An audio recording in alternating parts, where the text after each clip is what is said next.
I wouldn't want to rule the world, CAD. Too much hassle.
Why would you even say that?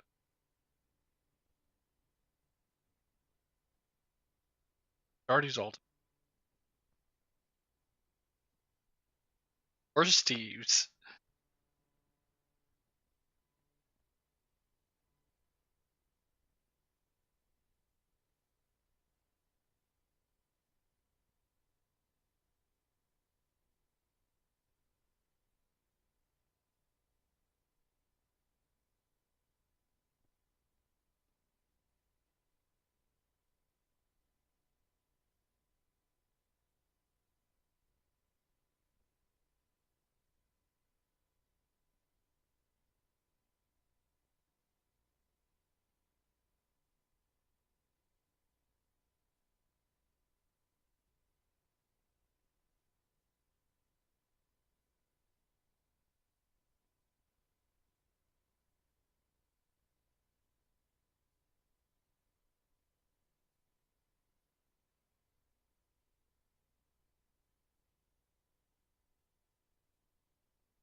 Hell yeah.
Demaglia.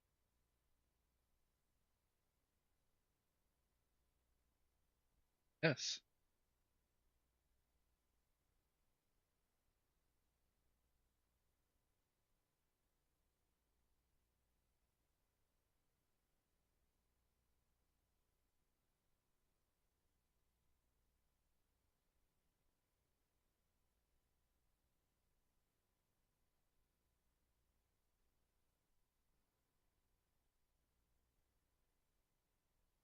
It's hiding from in your chat.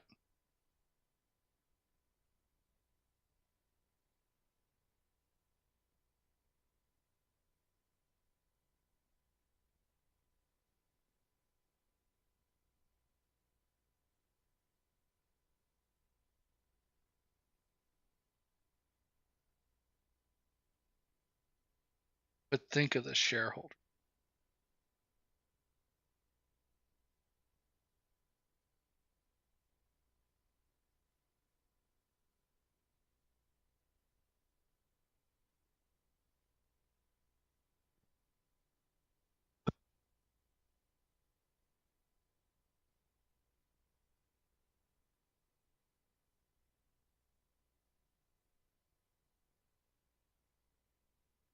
That's a lot of games.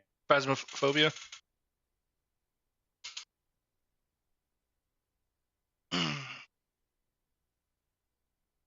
Alright, I'm gonna drop down. Have fun. Bye, Bob.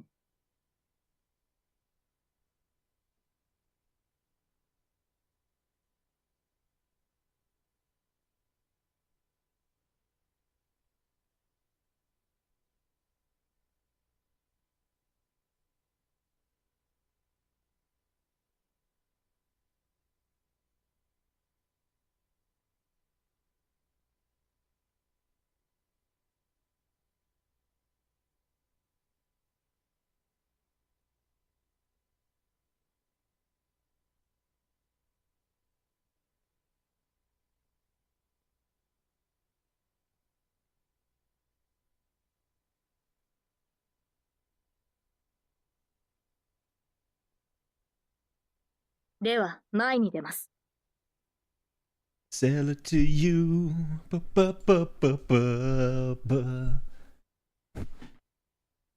that's what I'll do. Hello, chat.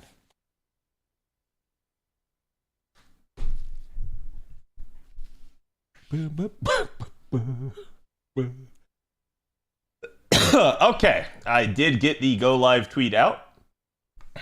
Apologies for running a little bit behind. And let me grab you guys today's sauce.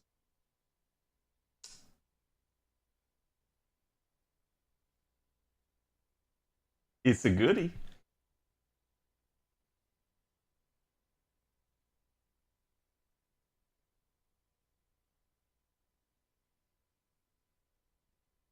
Boom, ba-dum, bum, bum, ba-da-da-da.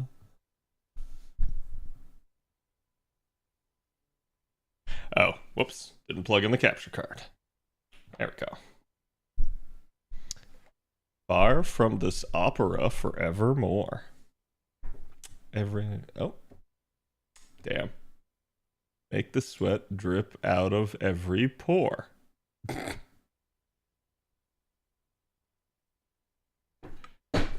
Hello, chat. How's everybody doing? Wait, I can't click that. There we go. Let me grab you guys the sauce. Here it is. Make sure you guys go give the artist some love as well. That's the wrong thing. There we go. Ah. How's it going? How's your night? My night's doing all right. Got done working out, eating. I actually polished off the last of the hamburger patties from like 2 weeks ago, and they were still good. So I'm like, I gotta like make note of that hamburger patties as a leftover item last a long time. So gave me time to finish dinner. Nice. Today we have the 3,000 days celebration on NA. It is definitely a big one. Oh god, I forgot. I have to roll for Castoria on the alt account too, so that'll be a thing. We also did not finish the Grand Rider duel from yesterday. And the Nemo event does not have anything until the 17th? Wait, did I read that right? Huh. That is a long time of nothing. Either way. Oh, actually, I bet. Yeah, we have new writer interludes to do. Okay, that'll probably be for another night. I'm going to focus on getting AP spent down here pretty fast. Since we have a lot to do. I do have to do the final fight with you guys. I have not had really much time to think about it. Today was a pretty hectic day at the office. But we will, we'll get it done. We know you're going to fire in the Grand Rider go on, pretty much, right? This wasn't what I was using.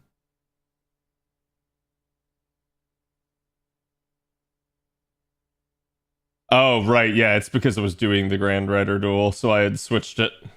Like the final fight. Castoria's 3K Days banner is not until Friday night. Is it not? Really? That is unfortunate. Morgan banner first? That is really bad. Okay, then I have time. I was sitting there thinking, it's like, man, I really got to get this in gear because I have to also roll tonight as well. Had myself a little bit of a panic attack.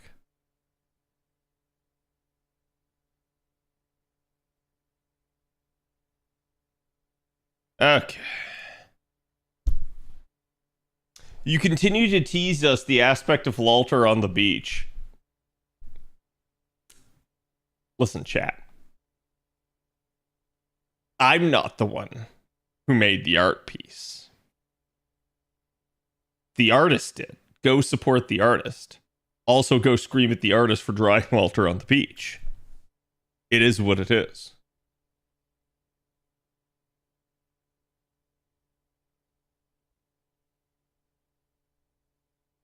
I think until the free Grand Rider period is over, that's whack.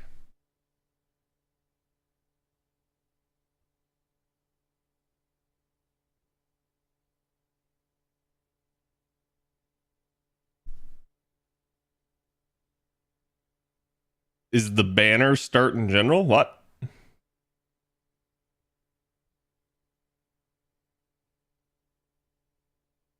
Good news is it looks like more people have granted their riders already. What's my 4-star ticket pick? You'll see.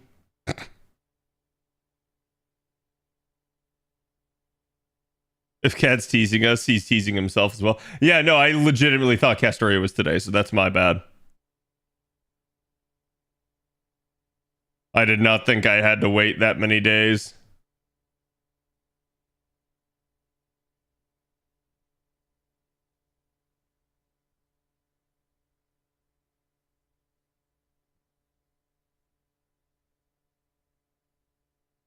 Summer Lalter should be a thing. It really should be.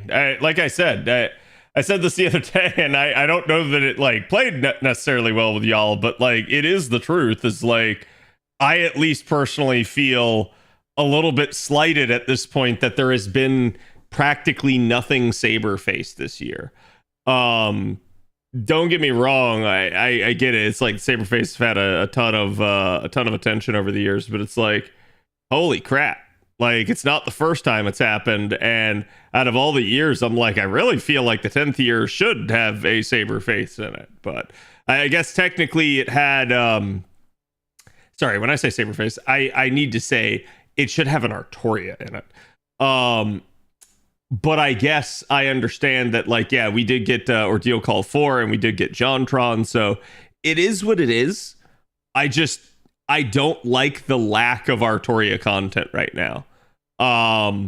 They've always pulled the bullshit of, well, we're going to focus on the like FGO specific variants.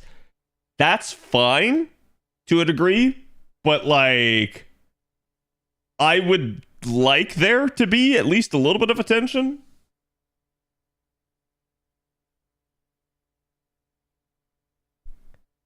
Koyan is at New Year's, so your account could have all the supports. Well, it could, but only if it luck sacks. And the issue at play right now is quite literally that I do not have the whatchamacallit.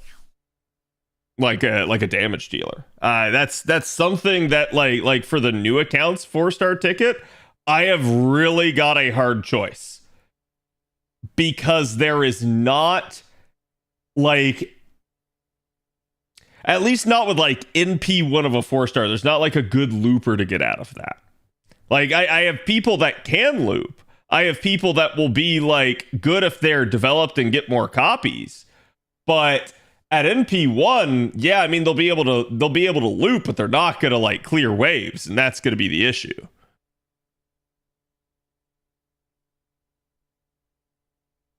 Do you think Summer Lalter should be a bunny too?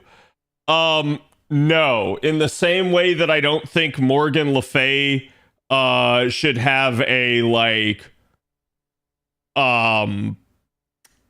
a squirt gun, right? And she talked about that for the lines for her like summer stuff. So it's like I think it should just be a different gimmick is really all it boils down to.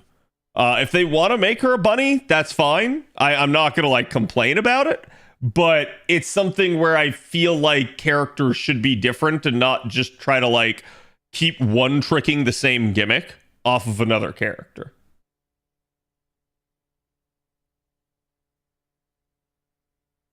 Make it reverse bunny? That'd be a way to get people back into the game in a hurry. Chat, I can only imagine if FGO started releasing Gooner skins, just how quickly people would come back. I'm just saying, it is what it is.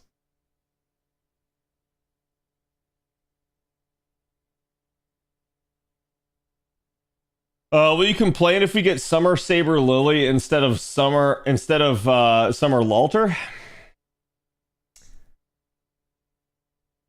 How would I feel about that? I mean, I'd be happy to have Summer Lily. I don't think that would like upset me. I still feel like Lalter is due. And part of the reason that I feel Lalter is due is because Lalter has not had really anything. Lily at least has been the primary focus, for instance, of like Saber Wars. So that's okay to me. Lalter just has cameos and events, and I don't think that's good, like for the game in general. I should probably do my storm pods, but whatever. I'll show chat the new node.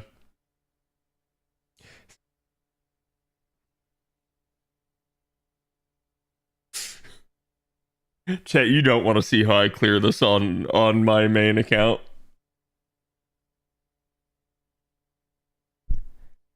Saber Black Suit from Fate Zero, right? That's not a coherent sentence. Are you asking, do I like it? No.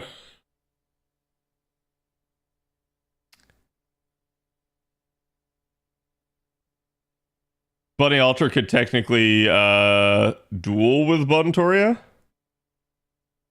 Okay, you also used the wrong spelling of duel, I suspect. Unless you're like trying to say like duel is in like two of them is in like yin and yang type deal. Sure, yeah. Like I said, I wouldn't hate it if they made her a bunny, but I don't like the idea of just like copying other concepts. So chat, if you know what the 90++ node is on Wangina, you know.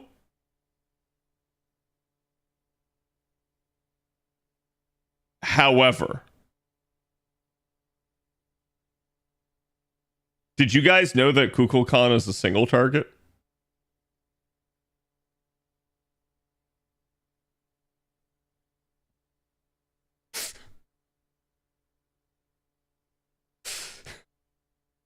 It's so dumb. But I basically I didn't bother to look up what the node was and I couldn't remember. So I just went in with Kukulkan. And it works. I know damage CE Cuckoo is practically cheating. It basically is.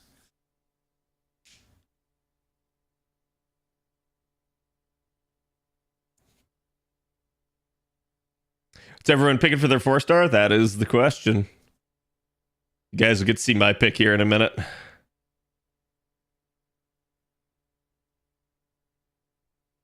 You're not using double X? I should be using double X, but I did want to show chat this first.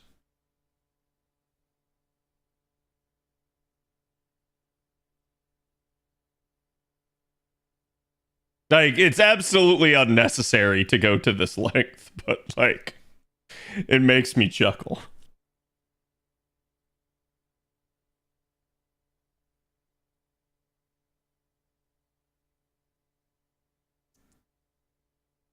I wanted to bond some other units, but nope, only Cuckoo. True.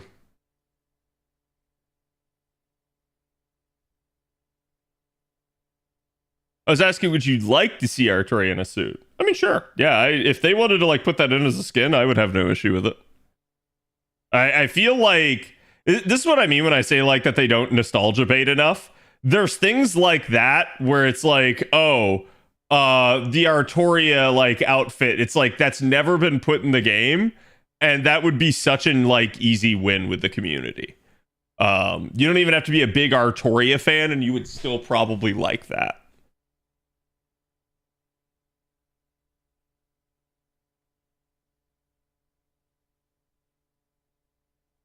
I really like this loan structure. It feels like single targets getting their due. They've used this before, so. I mean, not this exact makeup, but like 111, yeah. All right, let's switch this around.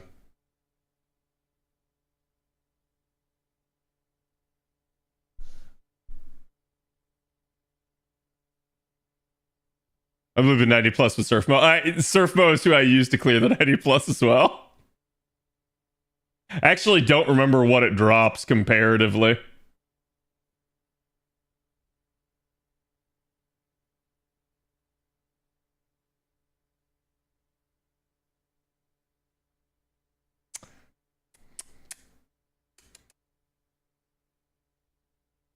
So it's probably going to take Devil Castoria, which is not ideal for me.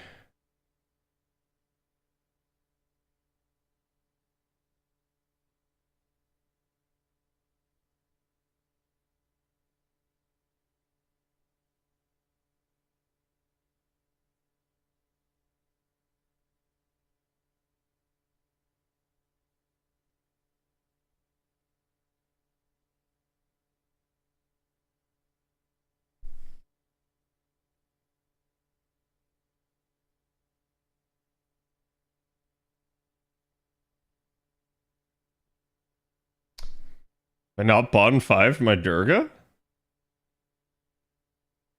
Or Saber Medusa. Interesting. I definitely haven't finished their skills.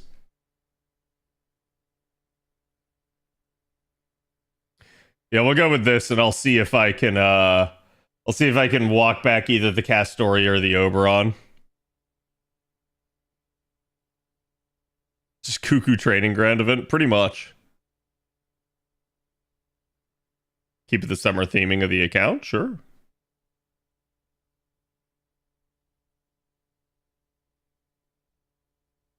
All right, let's see how much. I got both double X arts cards. Oh well. Fate's Ear skin would be nice for OG Saber, right?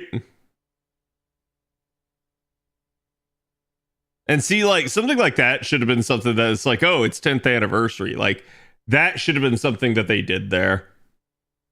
Like, don't get me wrong, 10th anniversary was great, but seeing stuff like that makes me go like, I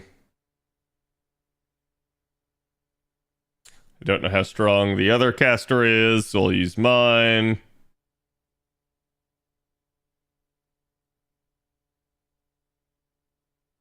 No, I should be able to brute force this. I don't need a caster NP. I was thinking like refund wise, and I'm like, I have literally the exact amount of charge that I need.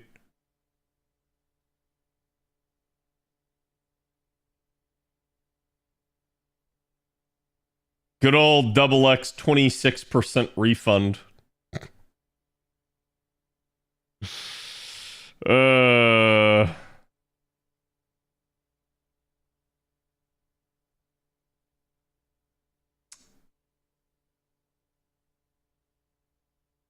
You know what? Why not? Let's see the number. Let's see big number go boom. Scarabs and LB6 bells? Okay.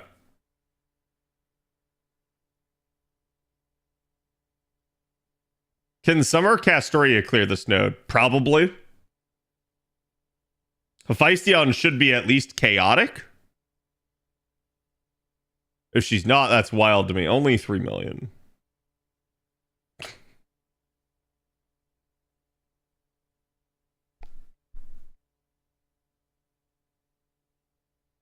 Okay. So, could I have the exact amount of refund? I am hesitant to mess with this.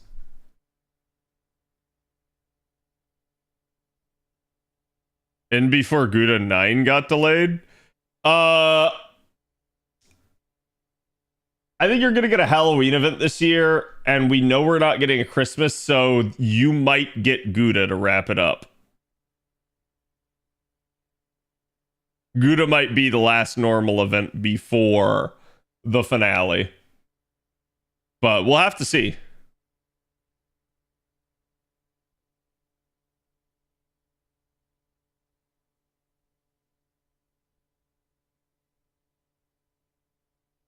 I wonder if it was an Arturia face that's going to be moved to Valentine's. That would be really interesting if that were the case, but I doubt that. I don't think that's something that they were thinking of.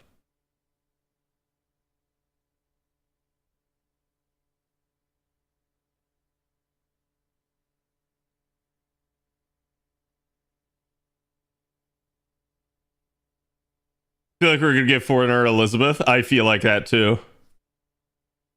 Because remember, chat, Nasu also said never give up on Liz. And like, pretty infamously, when asked about, like, will there be another Liz? So, Liz Japan win? It's probably what it is. It is probably Liz Japan.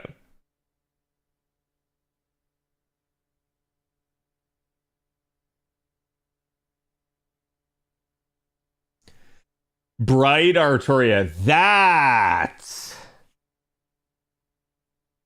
would be nice. That would be nice. Like I said, don't get me wrong. If the year doesn't have an Arturia, it is what it is. The reason why like I said before, is like it would be potentially upsetting to me is because like this is not only year 10, but it is also like seemingly the quote unquote end of the story arc, right? Which to me has been pointing to there is an Arturia at the end, but in general, I'll feel slighted if she's not like included in whatever the finale is. Like that would just feel like a major like dick punch, basically.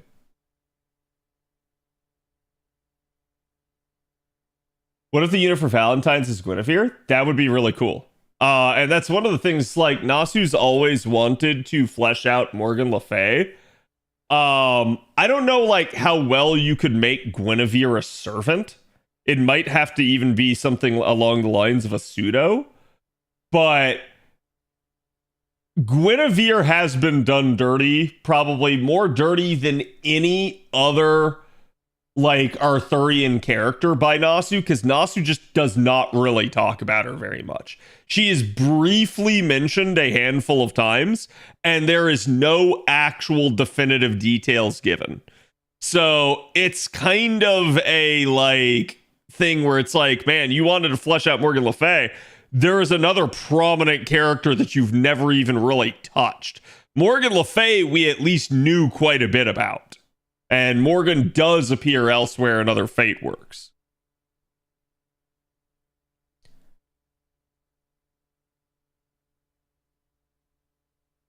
We need more brides? I do agree with that. You would go broke? I don't know about broke, but I would certainly like NP5 her, right? Actually, so with that, let me take a look at this.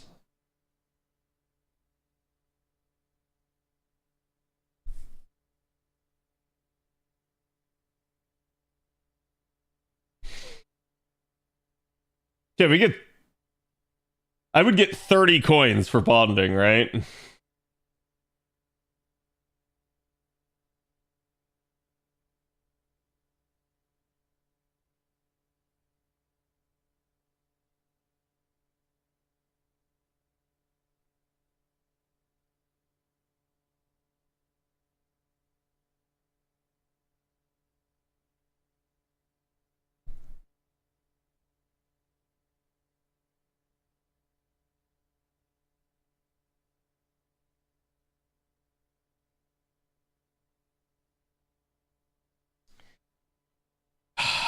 I need 90.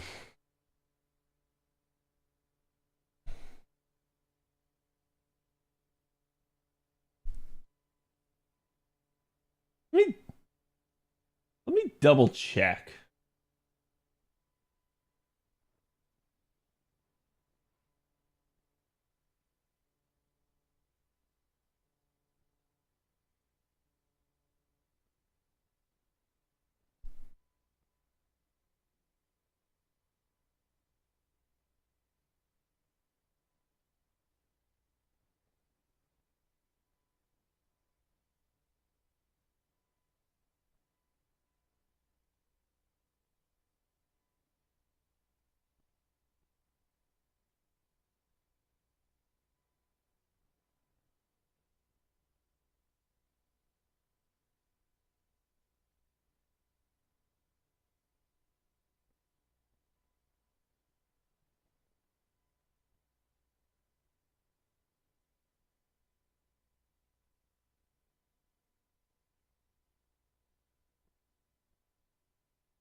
No, it's only 20 each.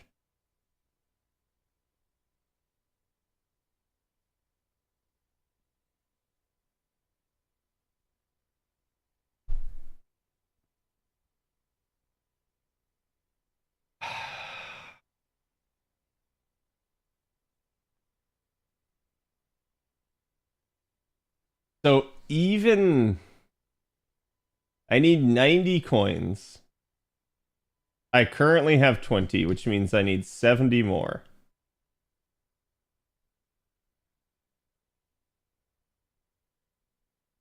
I'm about to hit Bond 12, which would get me 20 more, which means I would need 50.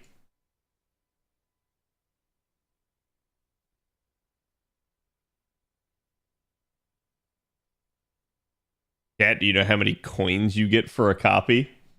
For a limited 4-star?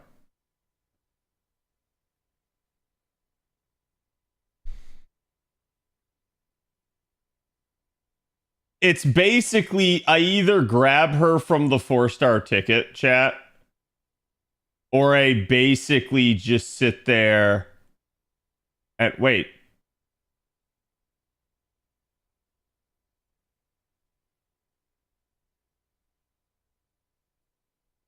Did I get this wrong? Do we not have the 4-star ticket right now? Is it not till Friday as well?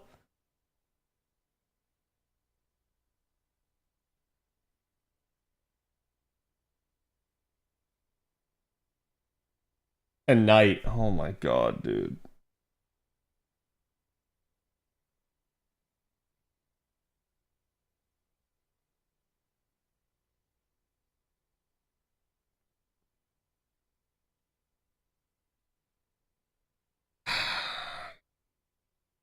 $3,000 days is today.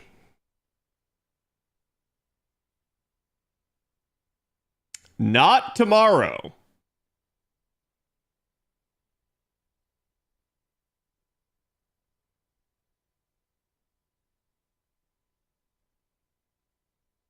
Can't event it, right? Those idiots. Yep. I felt the same because I waited for Castoria. Yeah. I just like it's small stuff like this. This is not really a big deal, but it's shit like this that just makes me go like, dude, really? Really, guys? Like you get everybody excited for the campaign and then it's like, yeah, tonight at reset. Fucking hate this West Coast timing bullshit, dude. They go by PST, so it'll still be today, yeah. That's what I'm saying. Like, every time that's ever come up, every time we've ever had a, like, oh man, it's one thing or the other, is like, so dumb to me. I always get baited by this. I do too. And like I said, I hate it. It's such a, like, stupid thing that doesn't need to be the case.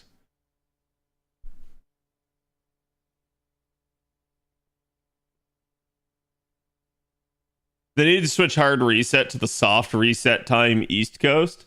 That's kind of how JP does it.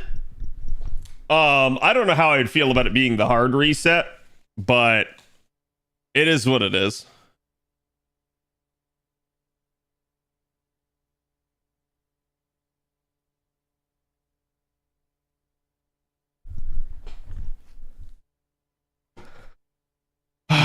So I can't even pick it.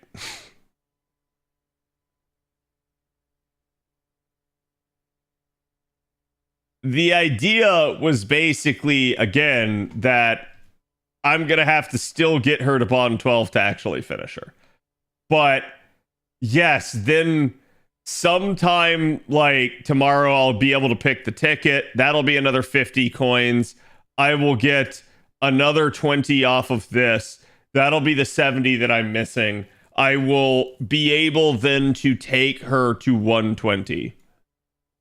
And that'll probably be something that I will do relatively quickly. CAD screwed on content? Yeah, that's definitely another reason why it upsets me. Is like, it's tough to make plans with clairvoyance when the devs do little tchotchke things like this. I guess it's my fault for not paying closer attention. I don't know. It's just, it's dumb to me.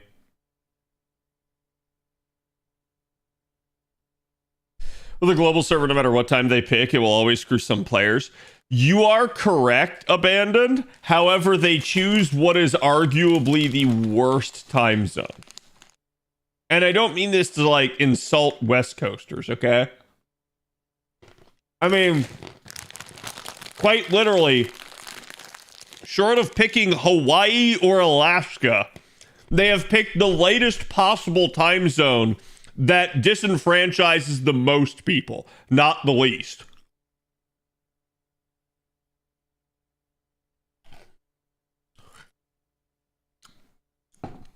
That's my only complaint with that. Obviously, they don't have to, like, do it either way, but it's, like, kind of dumb. Most of Europe is asleep, yeah. In Europe's case, it's always going to be like, hey, it's basically the morning, right?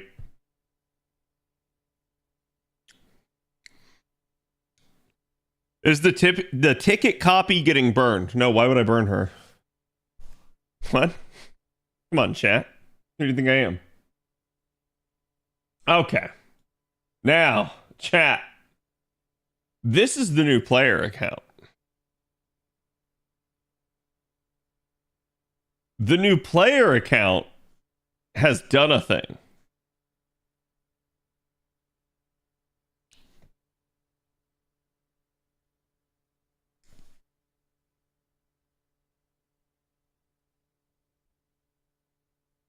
It cleared the 90 plus plus. It did. And y'all are getting a taste of that.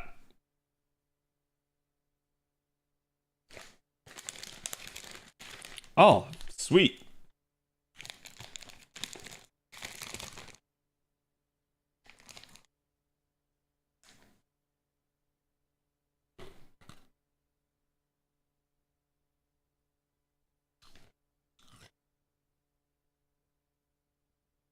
Consistent 3-turn?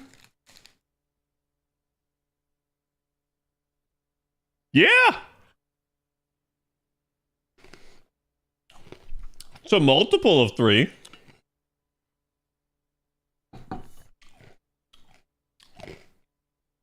No event C? That's a good point. I actually don't think I put on the event C.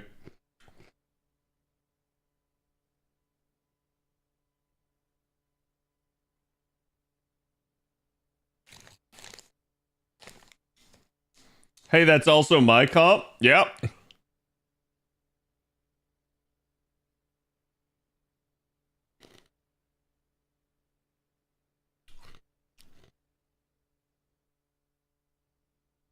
Better taste like chocolate? It tastes like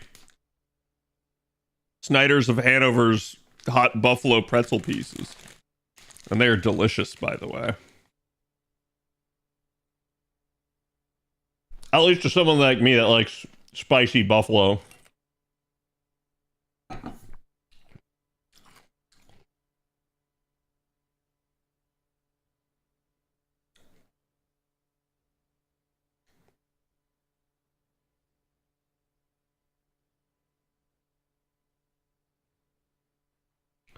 Right at 50, I'm not.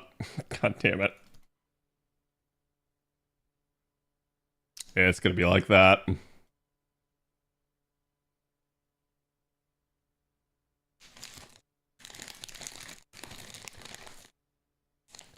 Seems like none of these are useful to me.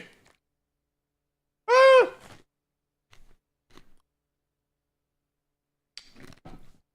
Have you had the jalapeno flavored ones? I have not, because I'm a huge buffalo guy, but like,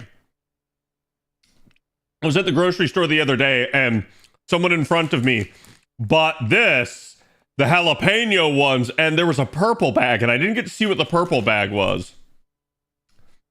So I was like, huh, that's a thing.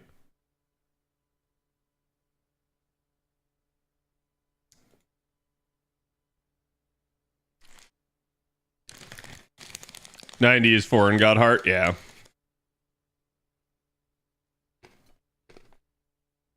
Cream Hill being buffed by the one Gina and 3000 Days event together help a ton. Yep.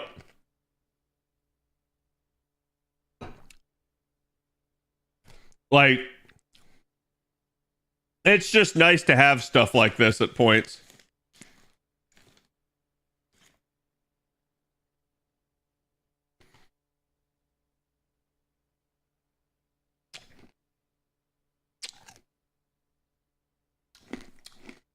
I think even if you don't need the shop match, you should still get them, especially with Clash Score. Absolutely.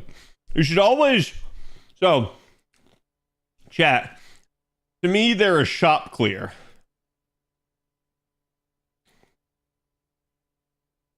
And then there is full clear.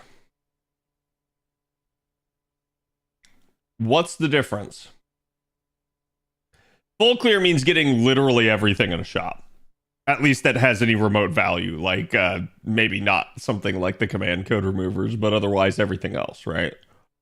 Shop clear means getting essentials. That's going to be things like crystallized lores, gold foes, an event CE, that sort of stuff, right? And it is also going to be ascension mats.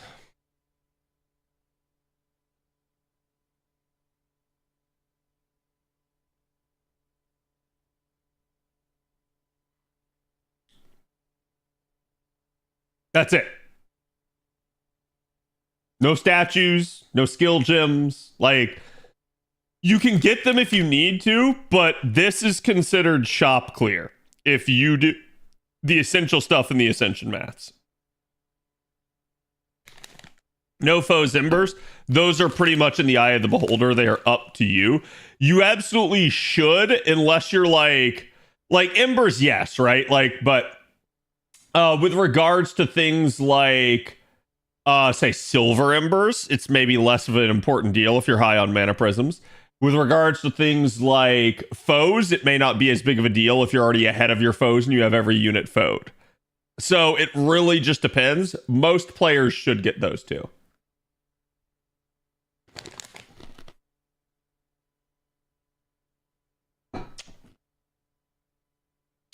But that is why I consider that full clear.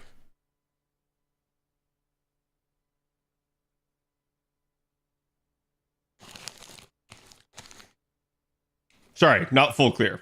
Shot clear.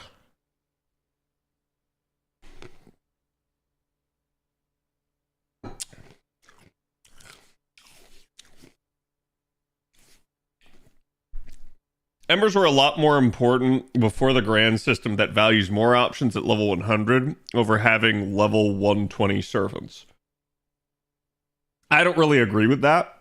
I think 120 is still absolutely the meta.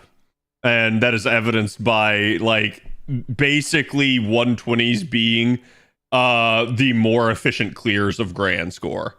So, like, I'm not going to say you have to have a 120 to clear stuff. It's just way more painful if you don't, and you're using a level 100 usually. Man, really?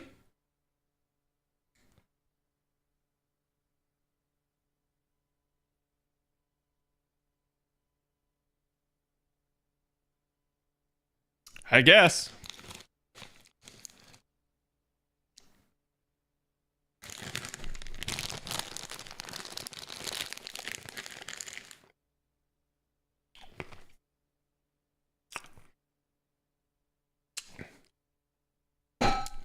I let my foes rot in my inbox and I still buy shop foes. If I get far enough ahead, I do not. It really just depends.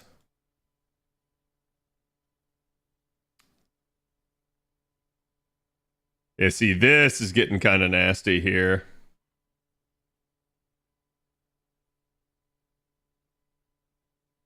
It's mostly because the Rattle Orochi is AoE.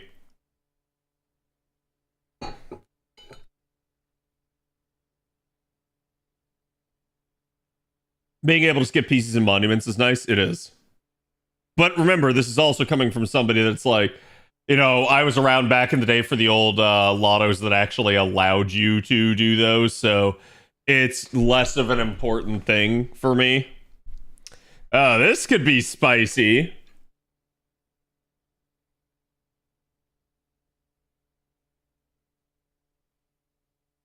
Well, he got through.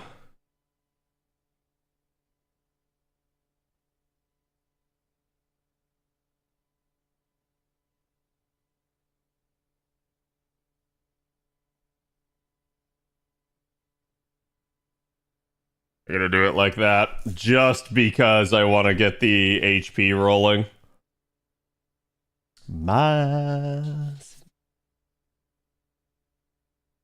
Trying to decide between Castronito, Hercules for the SSR or for the SR ticket. What do you think, or do you have other suggestions? They're completely different units. Hercules is a cockroach that won't die very easily and is really good in challenge. Castronito is a really nice farmer in certain circumstances for being able to full charge herself and take out a wave with death procs. I would ask yourself which you feel like you need more.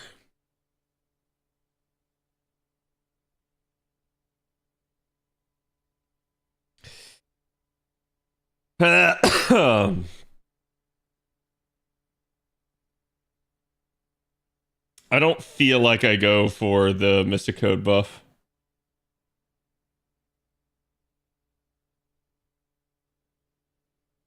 Herc is almost never needed. Herc is a really interesting unit in the fact that, like, so many people do crutch on him, but also, like, if you're a veteran player, you practically never touch him unless you want to. It really just boils down to, like, either like desire to use the character or maybe just like requiring the backline crutch. And it's not like a bad thing to say it that way, like but some people I think feel like they kind of have to use that as like a safety precaution, and it is what it is.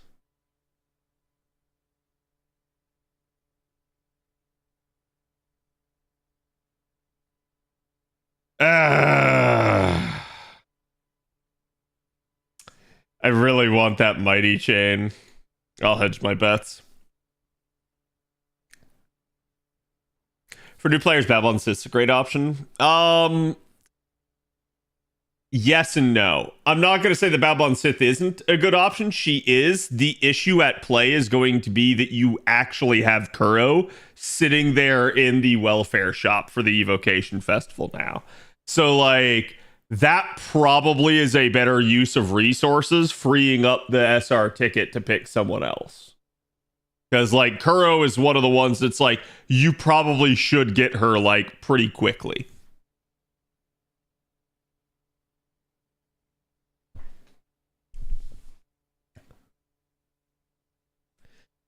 Babsith gets the stupid NP buff in 2 years. Yep, but she'll also have plenty of banners, and usually she is at least. I'm gonna say like the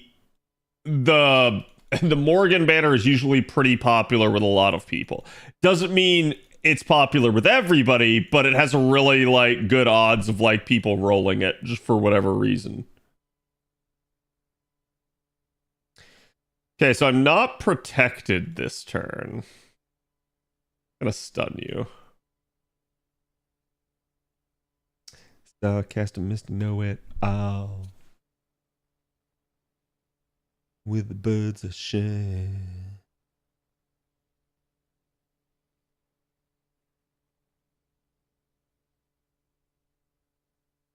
Yeah, but chat, remember, arguing for the future, like, it's fine, right? Don't get me wrong. But a new player needs results now. The new player can't pick a unit based off of they'll be good in a year. The new player needs the unit to be good right now. And so that's why, like, I'm not going to say that she's bad. I'm going to say Kuro is just an easy setup and, like, the actual good solution to that. Like, you need single target archer? Go Kuro. That is functionally free, right? And then that allows you with your SR ticket to pick somebody else that's maybe not in as good of a class or as easy to get, right?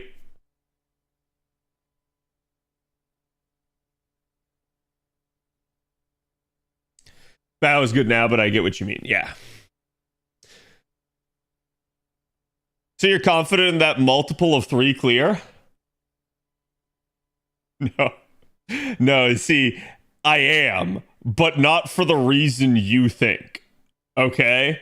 You're thinking Cad's not gonna make it by next turn. And you're right. But I did say multiple of 3. It's just not gonna be next turn.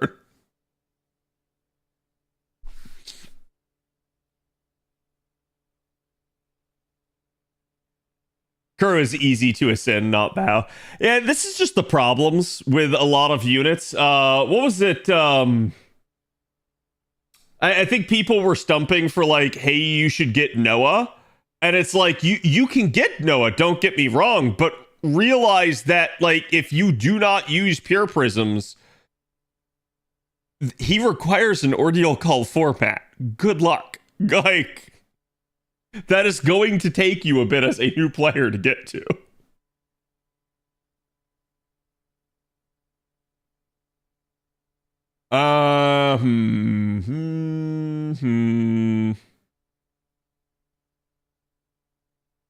This is safer. I will literally continue to sit on the Castoria NP. Because McCann.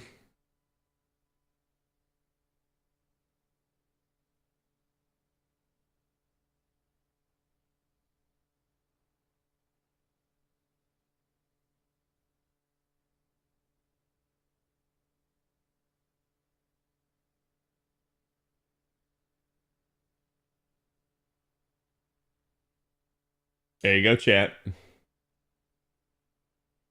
As a Kuro fan, I 100% back this endorsement. It's just, I will always be a big proponent unless the unit does something truly unique. Like for an example, like Castoria Berserker, right? Where she is actually giving solemn defense to the entire party. So getting your hands on her is really, really a good thing for you.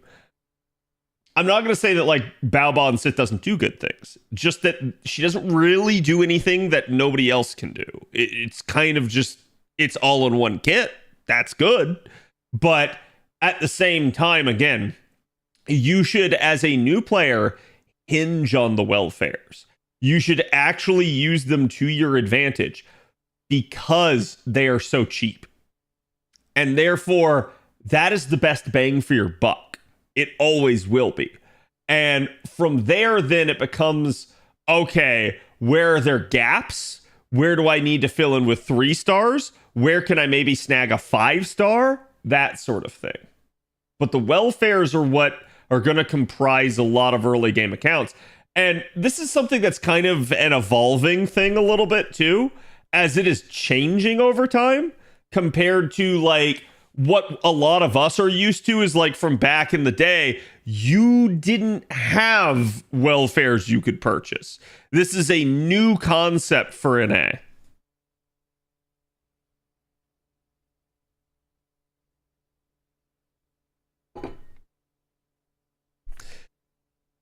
It surprises me that no one really uses the double summer Kuro system.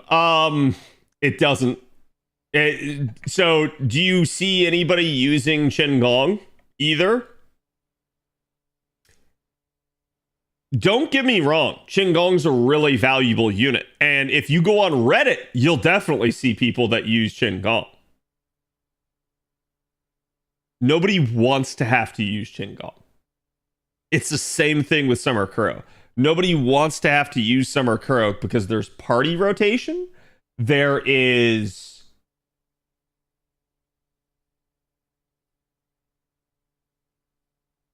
a lot of button presses. There is weird incremental charge amounts that you have to like think about ahead of time. If you don't position it correctly before even ever going into the node, you'll fuck it up. That's why people don't use Summer Kuro. And I'm just going to be honest, okay, chat? So let's take this and let's just say it's a hassle. It's not that you can't, it's that it's a hassle. What do I mean? It's going to take a little bit more effort, it's going to take a little bit more knowledge. So lazy people will not do it because they just don't want to expend the effort. But also, ignorant people will not do it because they don't know how to do it. And they don't want to have to think about it. It is what it is. And I don't mean this necessarily in a negative context. I'm just saying they're ignorant to the actual calculations and the way that it works. So they just go like, fuck it, I'm not figuring that out. It's not worth. And party cost aside, yeah. But like, that generally is going to be why people don't do those things. They're really nice systems. They're really good for force magnification and punching well above your weight. But the reason people don't use them is, I'll be honest, it's usually the laziness factor more than anything. And this could be said of just about anything in the game. For instance, chat, why is Castoria the most used unit in the game 5 years running? That's because she's so strong, Cat. It's because she's really good at challenges. No.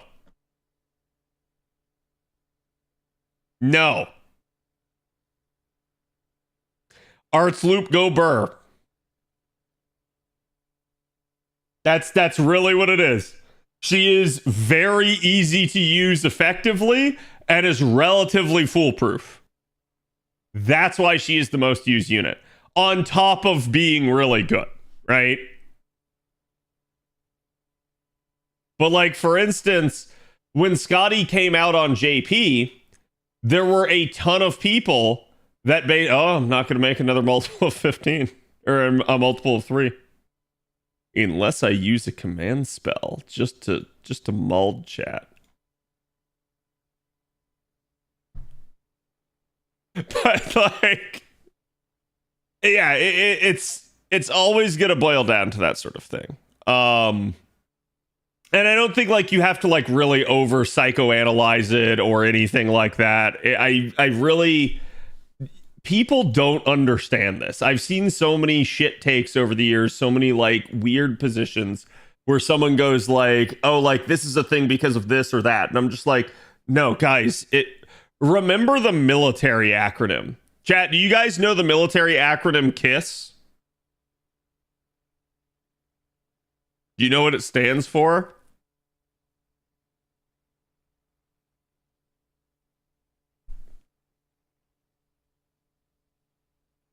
Keep it simple, stupid. Usually the simplest answer is the right one. Usually. Why aren't people using this? Lazy. That's why. It's just lazy.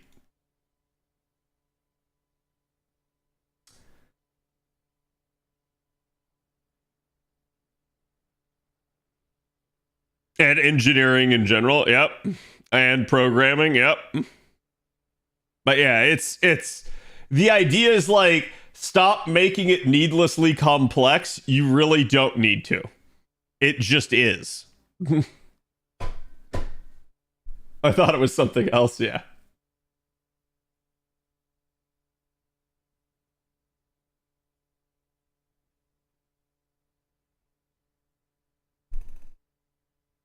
Congrats on beating the CQ cat. I'm proud of you. Thank you.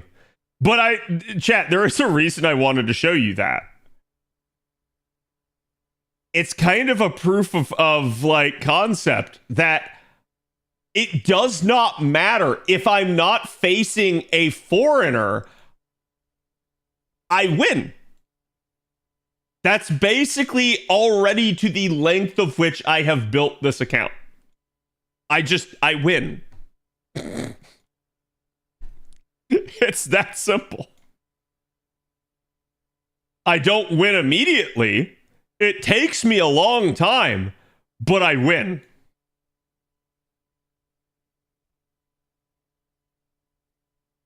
And I will continue to win until morale improves. Oh my god.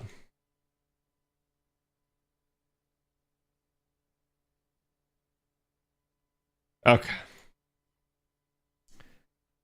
Yeah, I've got the problem is like finding people with an MLBC. That's actually like straight ass.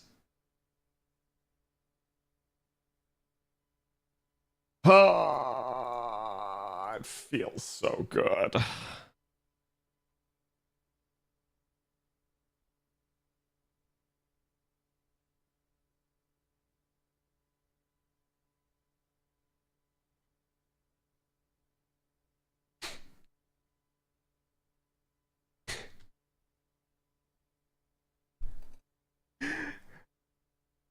I can't remember the last time I've seen this where like I come into an event.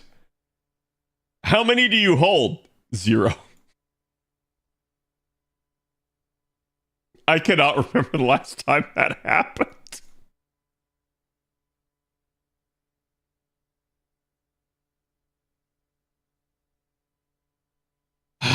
Yep, that's gonna be a thing. It's always gonna be meteor shards. How did that happen? It's just this is the new player account, chat.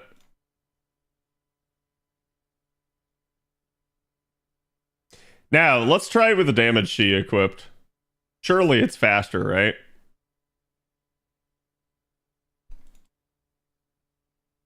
Looks cursed and causes me pain, as it should.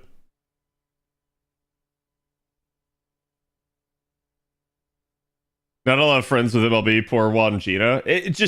It's a thing, right? Like, it's just something that's gonna happen. I also can't get a 3-star off the FP to save my life. But it is what it is. Like, this is why I also tell you guys is like, if you have a lot of FP to roll, sure, you can roll out your FP for like 3-star Cs and stuff. But if you don't, good luck. It's going pretty good, Cal. How are you doing?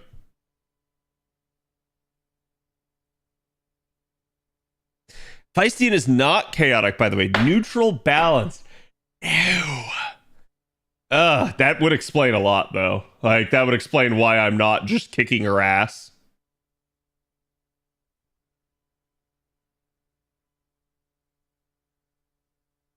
Surely somebody. No.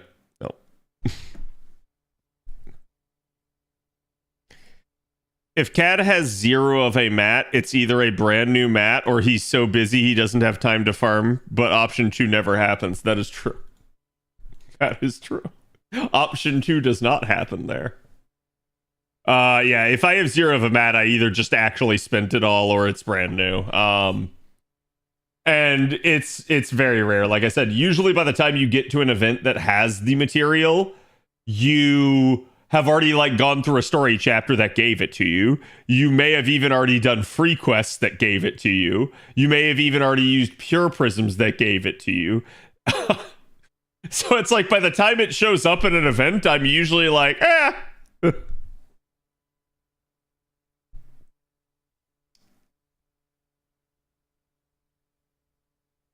Now the question is, chat, who should I pick for the new player account? My main account is easy, but who do I pick for the 4-star for the new player account? That is the question.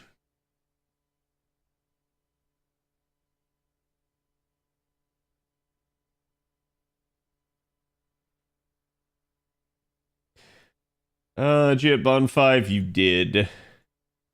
Next one up.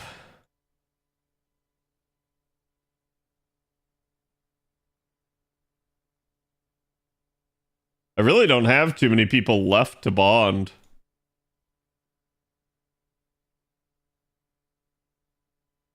Such a shame because he's actually leveled up some.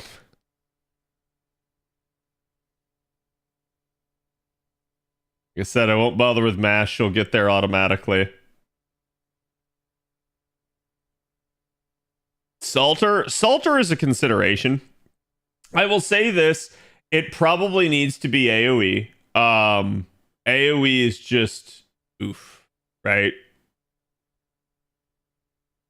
Especially for this account.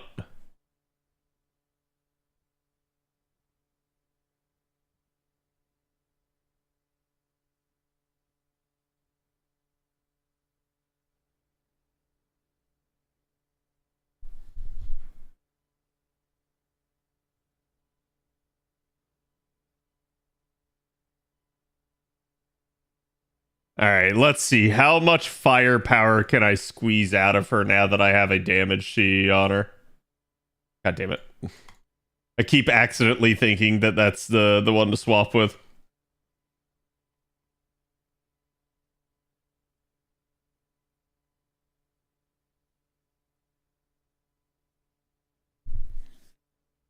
Can I one-shot the giant?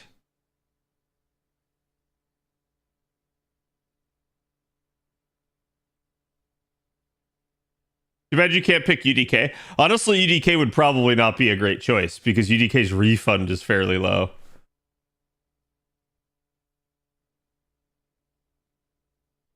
It will kill chat.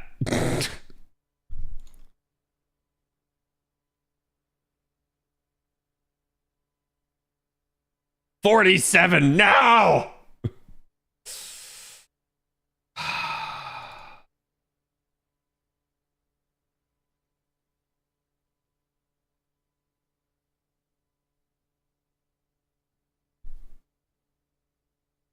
200% attacks a hell of a drug. It do be.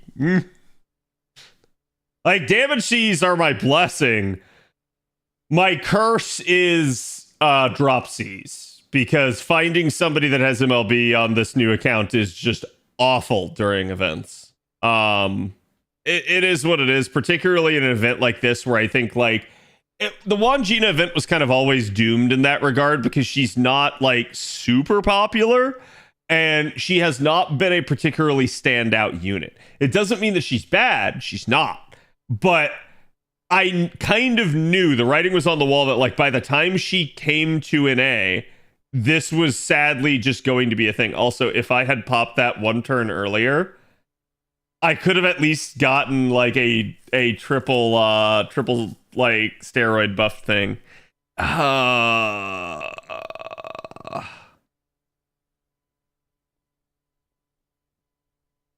That's so unfortunate.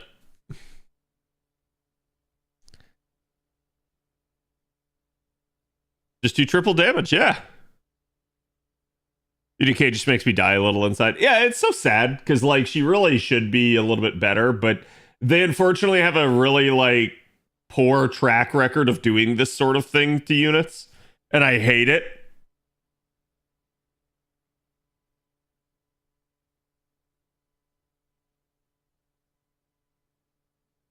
Sweet, loop me.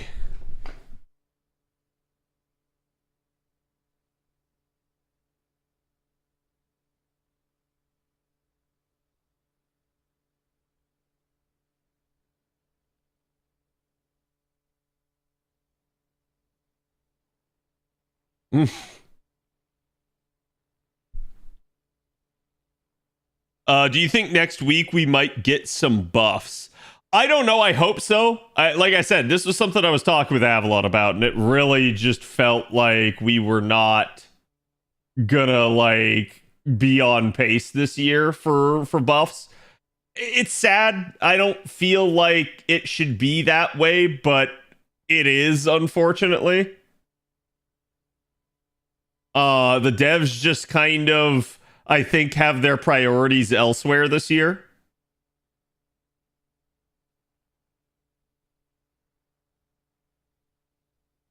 Oh, thank God. The 5% charge did it. So I could fire it in P, but I'm one turn off.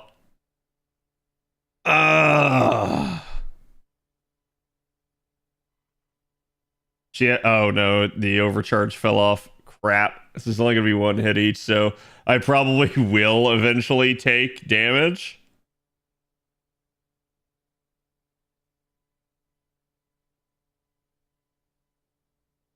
Do it like that. Try to get Castoria back. But, I mean, this, chat, the damage she definitely just cut down on the timing. And you can see I was so close to probably turning this into like a 4 or a 5 turn. But it is what it is. Sometimes that little smidge of refund is the deal breaker. And this is why leveling up your skills is important. This is why, like, doing things in a proper order matters.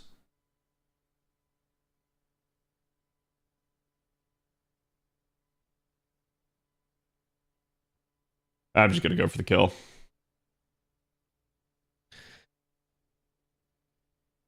I'm still one-twinning UDK, but it's sad. Yeah. Like I said, I'm not saying this out of like some sort of like hatred or attempt to like dog the character. It really like it feels like she got shafted, and unfortunately, they have done that several times.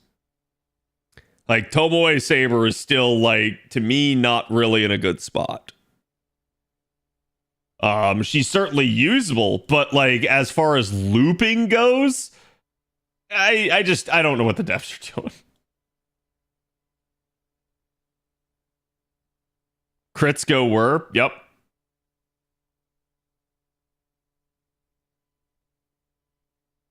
I really want to try this. I really want to see can I like get it close to a 3 turn, which is wild if this account can.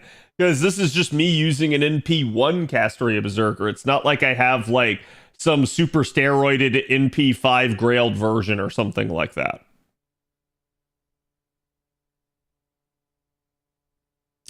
Silver Tomoe is just not designed to loop. Simple as that. I don't think it is that simple. I feel like she was a character that they wanted to be capable of looping, and she is. She is just incredibly gimped for no actual reason. And what I mean when I say this is that, like, you can compare her to literally anybody else, and kit-wise, the only difference is that she basically has the 100% crit damage. That's nice. It does not warrant that level of gimping because there are plenty of other units out there, including Muramasa, who has 100% crit damage in his kit, that makes you go like, what are they doing? Like, why did they actually tone her down this much? And I think that's really why they did, is that they didn't want her to compete with Muramasa. So it just ended up being a thing where, like, they kept her pretty, like, pedestrian with regards to refund numbers.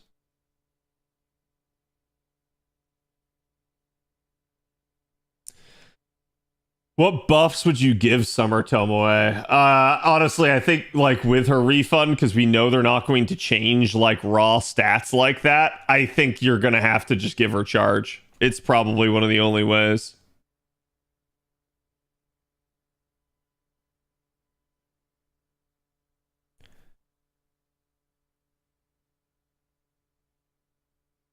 I plan to eventually max MP my NP2 Don Quixote, so getting one more copy early is tempting. But F it, I'm just rolling as copies.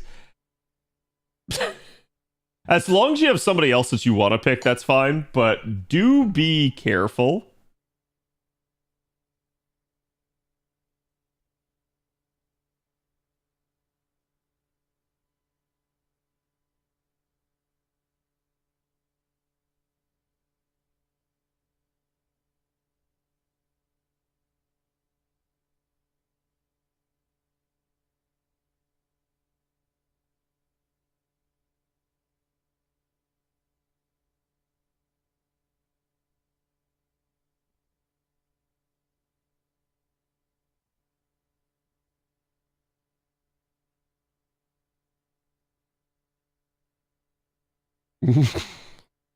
Sorry, Chad. I'm just looking at a picture I just got sent.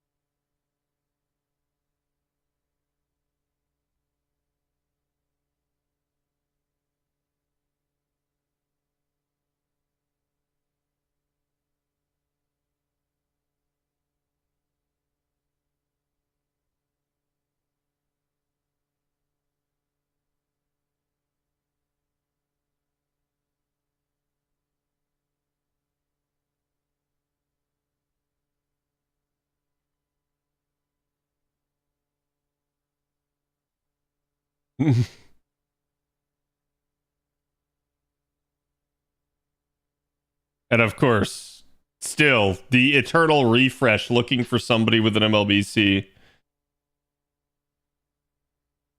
God damn it. And it's always on a shisha.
Eternal.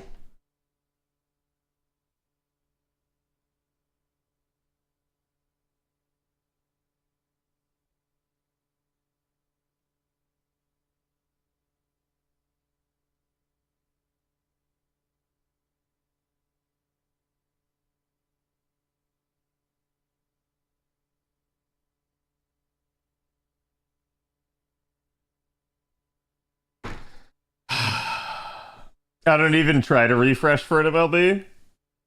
I certainly could not, but usually if you like didn't roll and you don't have a lot of C's, it's a good idea to do it. The issue is that not only did I not roll, everybody else didn't roll. If this were like, say, for instance, the summer event, I had no problem finding MLBs. This event, I'm good luck. And there are like they do exist, they are out there. They're just not showing up, and the only person I'm getting to show up right now is the person that has like MLB on their she show.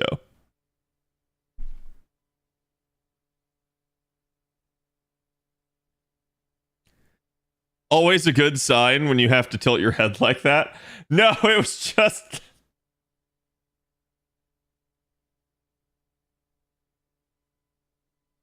I'm debating how much to tell chat right now. It's nothing like NSFW or anything like that. Just like she basically sent me a picture of like her wall with like a bunch of stuff on it. So I was like looking at some of the stuff.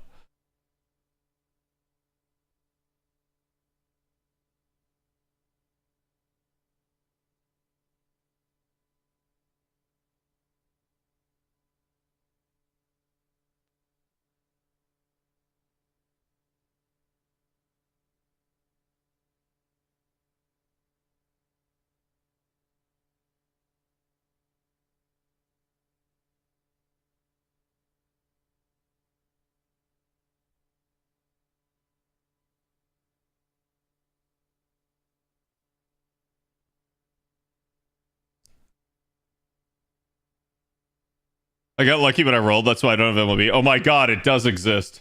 Whoever this LMA person is, they are my savior at this point.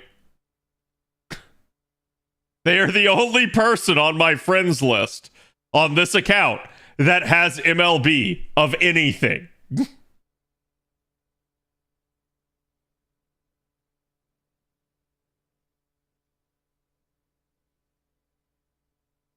Oh!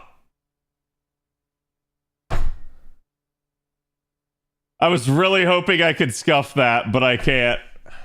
God damn it, dude.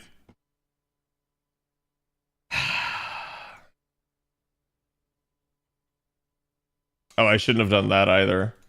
I should have basically I should have rotated him first. Okay, at least Lady Avalon gets 1 NP gain.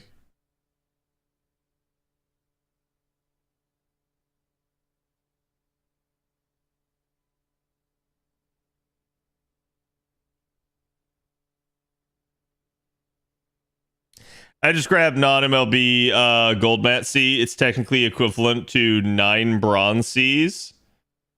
I just grabbed non-MLB gold mat C. It's technically the equivalent to 9 bronze Cs. Yeah, I mean, you're not wrong to an extent. And there will be a point where I'll have to like balance stuff because I'll be taking the bronze too much. So I probably will do exactly what you're talking about. Just for like right now, I'm basically saying to hell with it.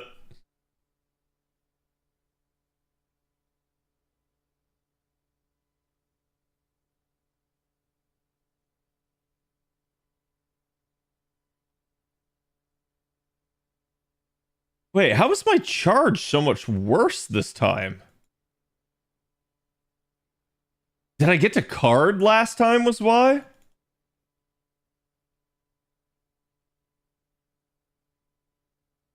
Maybe it was here? I don't know.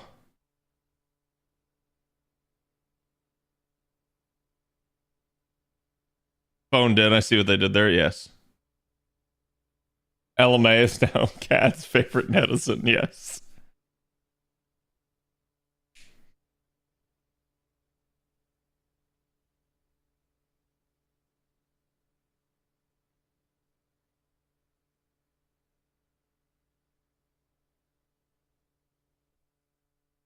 It's probably just going to be the same until next year. Eh. You see, now I'm not going to get this. Like, there's just no way.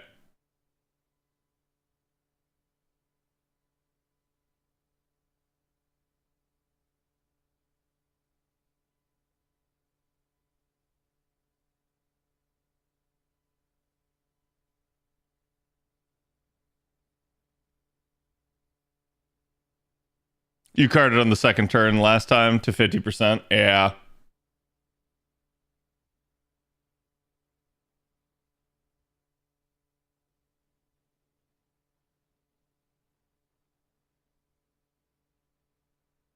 Gouda might not be bad with Kenshin. Gouda, like people will roll for Kenshin. I've already seen several people saying that they're like super interested, basically.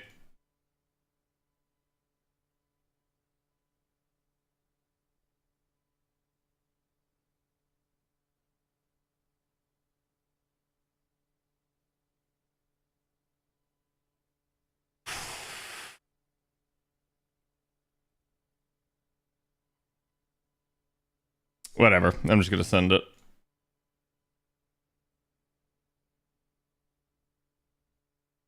Ready for some strange fake news this weekend? No.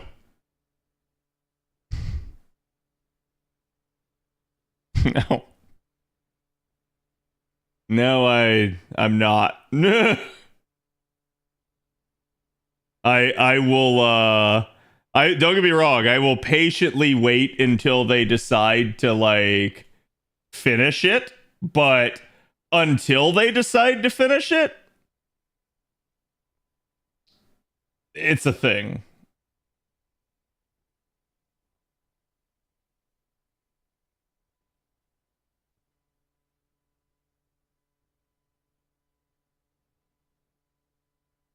Like I basically am at the point where in a weird way I don't think I care about Strange Fake unless they actually say that they are going to like do the full season at this point. Like give it a proper air date, stop trickle feeding us. Until that point, I don't give a rat's ass.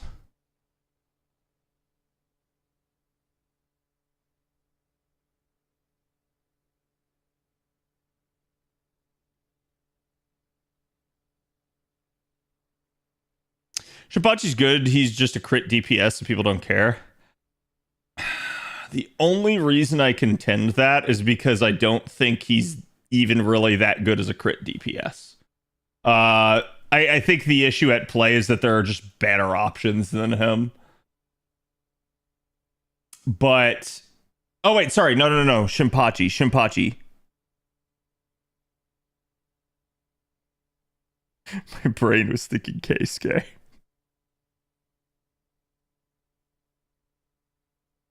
My brain was thinking Keisuke.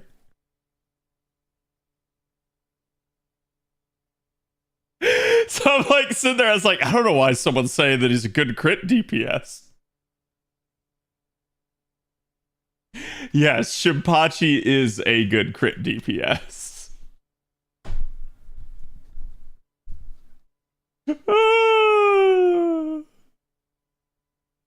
Okay, hold on. What fresh new hell awaits me here?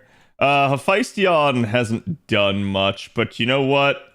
Stun your ass. Because I'm actually technically vulnerable this turn.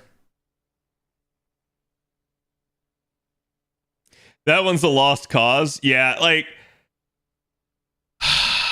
Keisuke, like I said, Keisuke just there's really no reason to take him, even if you're like a Shinsengumi fan. Like if you want to like go for the gimmick, sure, it's fine, right? But like there are people that buff Shinsengumi characters better than Keisuke does. And that's a problem in my opinion. Because like at least if you were to look at like say the Nobus with Nobukatsu's a low star that kills himself. That's great, right? As opposed to like Keisuke can't even do us the solid of being a low star, let alone killing himself and getting himself out of the party. So it is what it is. Yeah, no, Shimpachi's actually an interesting character. That'll be like I a little bit. This should be a really cool Guda coming up for NA.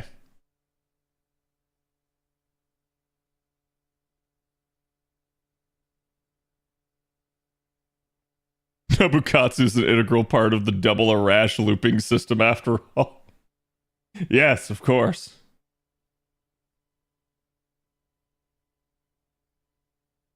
Oh, bond levels. I was gonna say, I was like, I didn't level a Lancer.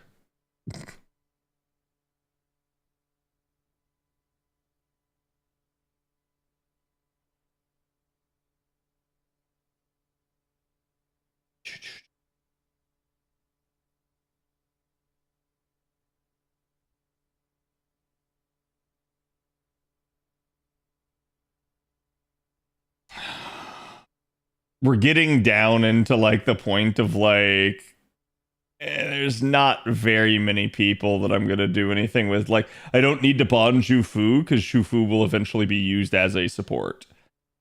So this is quickly becoming a like, how badly do I like want certain upgrades, and most of the ones that remain are not a big deal. I will go with Boudica just because Boudica has a lot. Actually, I think Medusa still has a little bit of chart or bond left. Yep. At minimum, though, like that is not god awful for a 90 plus plus due to having the damage she. I took Castoria instead of an Oberon into the 90 plus plus. That is so much better than the reverse. AKA taking an Oberon when you wanted a Castoria. Trust me, it might take you longer. It might not be as damaging, but you're not going to have to really worry about dying. Meanwhile, you take Oberon instead of Castoria. That's a oof.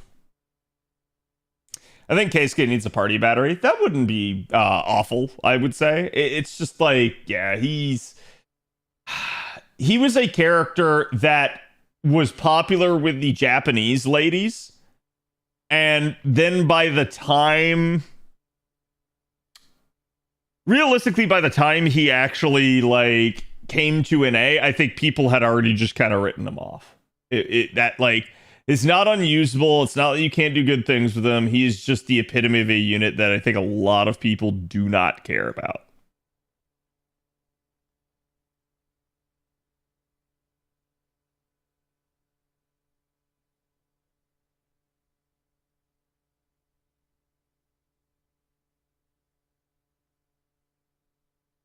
I really wonder if this is a Monster Hunter reference. By the way, chat, when are we getting the Final Fantasy collab in Monster Hunter?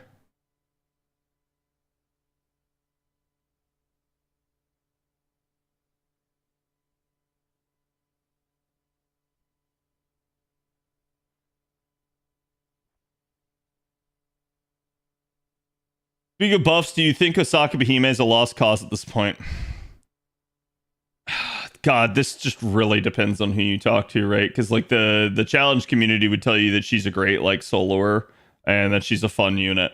For me personally, as like somebody that just kind of does a little bit of everything, I really feel like Osaka Behime outside of like being a solo artist is just not in a terribly good spot. She doesn't bring a whole lot to the table, and I'll be honest, I think when it comes to party support, she's just straight up like beaten the pants off of by every other quick support at this point, particularly now that like Tiamat's out. The thing that she's going to do is basically that she's quick and buster, but that already is a thing for Summer Scotty now. So it's like, I don't really feel like she's good in that regard. I feel like her extremely small niche is when like you just really don't want to take a caster, and even then I don't know that it really matters. This is why like I kind of said before, because I think we have a 5-star assassin buff coming at anniversary chat, and I remembered saying like I kind of just hope they ignore Osaka Behime. The reason why is because they have buffed Osaka Behime twice now, I believe. Or is it 3 times? I don't even remember. And I felt like each time they quote unquote don't get it. And so because of that, I don't think the devs have a clear vision for what they want Osaka Behime to be. Because I don't think the devs plan to make characters like solo characters, right? I think that's just something that happens. And so when I look at that, I look at like, what are they trying to do with Osaka Behime design-wise? I really don't have an answer. She doesn't do much of anything particularly well, I feel like. And it's kind of weird because I feel like she actually like could have been maybe Quick's like sustain support, but they just didn't do it right. And instead they like transitioned her noble phantasm into, but now it also buffs Buster. And it's like, yeah, that's a thing, but it would have been much better if you turned her into a sustain support. That would have actually helped Quick. Making Osaka Behime Buster just didn't do much. It basically allowed her to be a character that you could use. And now you could use her for both Buster and Quick. But I really just don't see anybody using her for that. And it just is what it is. So to me, Osaka Behime is a whole lot of like, just like missed opportunities. And it's why like, at this point, I'm kind of tired of it and I don't want them to buff her again. Because the devs don't have a clear vision. And even if they try to fix her, I'm not sure she'll end up in a good spot still. So to me, it's better to ignore her and just leave her where she is at this point, which is sad and it's unfortunate, especially for an Osaka Behime fan. I don't think that's a good spot to be in as a character. I'll be honest with you, another character I feel that way about is OG Arjuna Archer. They have given him a lot of attention, and yet they basically already just kind of made Karna at least the more usable unit by just fixing the odd charge. Whereas with Arjuna, it feels like they doubled down. And then he still has the like really weird, stupid ass instant death divine on his NP that just never actually plays a role. So it's like,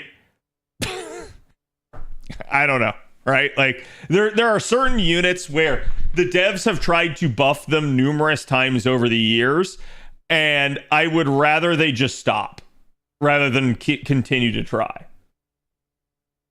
Arjuna's fix is the existence of Arjuna Alter. Yeah, and like that was a meme for a long time. I feel like it's actually true. Like Arjuna is not bad in a challenge environment, but I feel like most people are just going to take a better archer in a challenge environment. So it's kind of weird.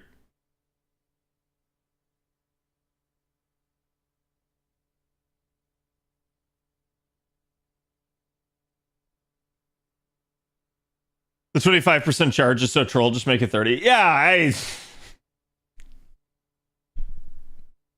I don't really know what else to say on it other than like dev gonna do dev things. And like I said, the charge per turn is nice. Like it is a good feature for going multiple turns, but I feel like the state of the game is such that you don't want to go multiple turns if you don't have to.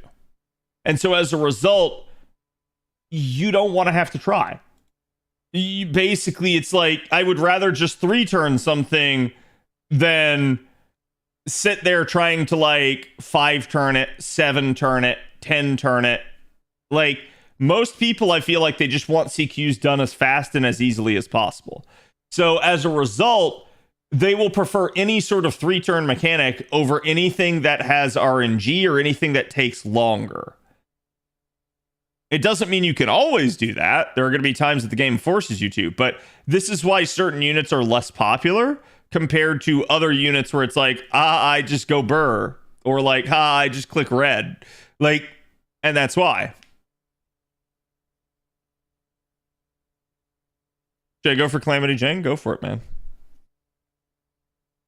Arjuna needs a Lartoria level buff. Yeah, in a weird way, right? Like, and that's something that we had talked about before. It's like, again, the stupidity of making Melisande as strong as she was that you had to buff Lartoria that much to have Lartoria compete. And Lartoria is not the only unit that was in such a situation, like damage-wise. So how do you make other units compete with a unit that is what we'll consider to be like an apex? And it's like, you start looking at that and you start realizing it's like some of their kits are just poor. They are basically year 1 kits and they do not hold up well. As opposed to like, you know, for instance, if we look at Squirtoria needs a damage upgrade pretty badly, but her kit is still fine. And it is a year one kit, and it has held up. It is what it is. Like, there's nothing really to say other than, like, some are designed really well, some are designed really bad. And it really just boils down to the ones that are designed really bad have a whole lot of ground they have to make up for.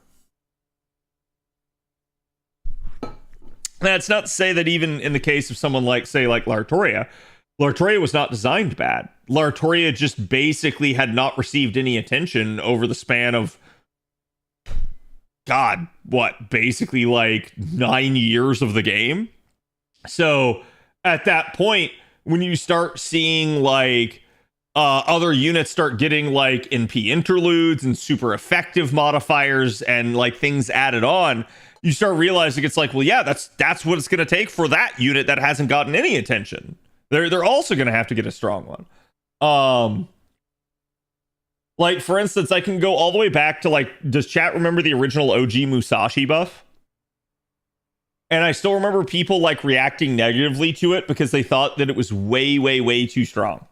Now, they did make the Musashi buff a little bit stronger than they had to, but Musashi getting an NP interlude was always going to make Musashi very strong. And did she need it? Yes. Yes, she did. We had 3 stars that were beating the 5 stars. It was a problem. That's something that you do have to rectify because, chat, we can talk about a 4-star being stronger than a 5-star, but when a 3-star is stronger than a 5-star, why the fuck you gonna roll? The 3-star's free. I'll just use that.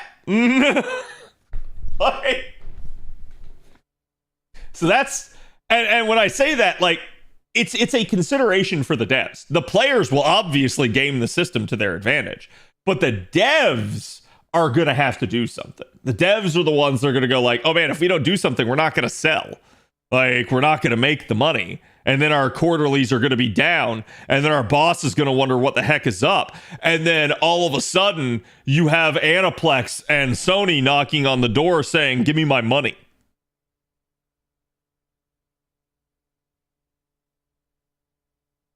Casters have a problem called Ace the Savior. Ace is definitely strong. I talked about the caster Umu buff, and I said that I was disappointed in it. Not that it doesn't like help her, it does. It just is woefully undertuned for a unit that does half as much as Ace does. So when I look at that, I'm like, no, people won't like hearing this, but Caster Umu should probably outdamage Ace. Why? Caster Umu doesn't have all of the like freaking party utility that Ace does. Ace has a freaking party-wide 50% charge. Ace is fucking nuts. Like,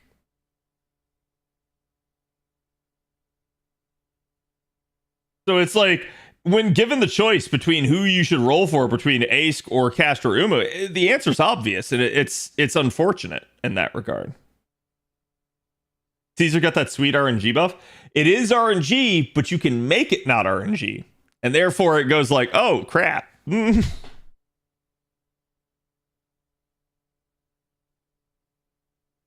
of the Beast target, I think they should have given her a power mod against something else.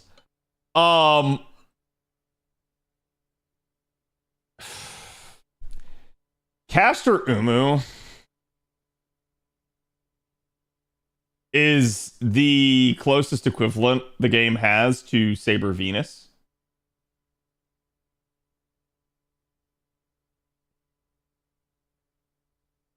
So Caster Umu probably should have, if anything, been anti-threat against humanity. Or threat to humanity, sorry, it's triple T. That's probably what Umu should have gotten. But I guess like that's also something where they probably look at that and they go like, yeah, we have too many people that have that already. So it is what it is. Doesn't Tiamat out damage both Umu and Ace? No.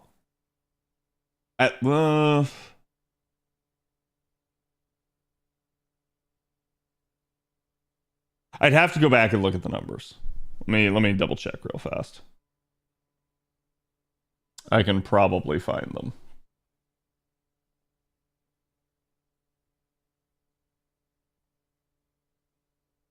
I don't want to tell you wrong. That's why I'm like, you may be right. It may be that Tiamat actually does.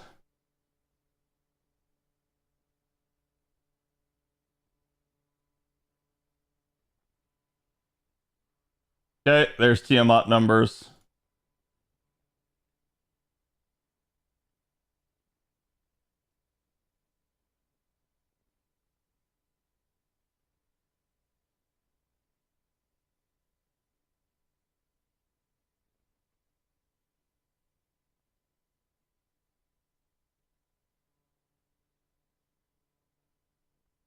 There's Kucaster. There's Ace.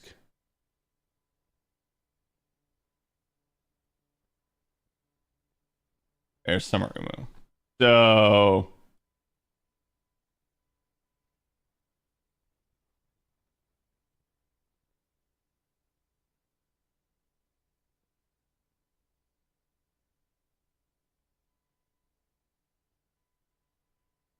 beats Kucaster. Although this is Kucaster in P1. Kucaster in P5. Barely beats her. Wait. No, barely loses to her. My bad. Ace naked loses. Ace against evil wins handedly. Ace against man, it's probably close. Let me see. 597.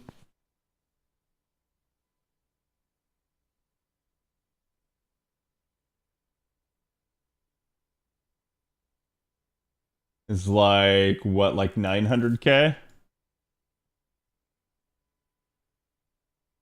Ace against man wins. So basically, Ace with any niche in play wins. And Summer Umu probably. Wait, so she got anti-beast, right? What? Wait, what? What was the other power mod that she got?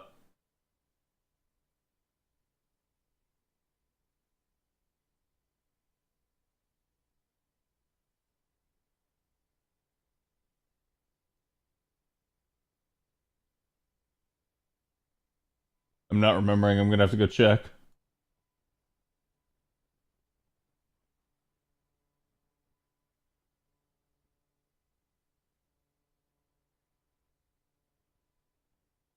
Is it threat to humanity? Wait, so she did get threat to humanity. Okay.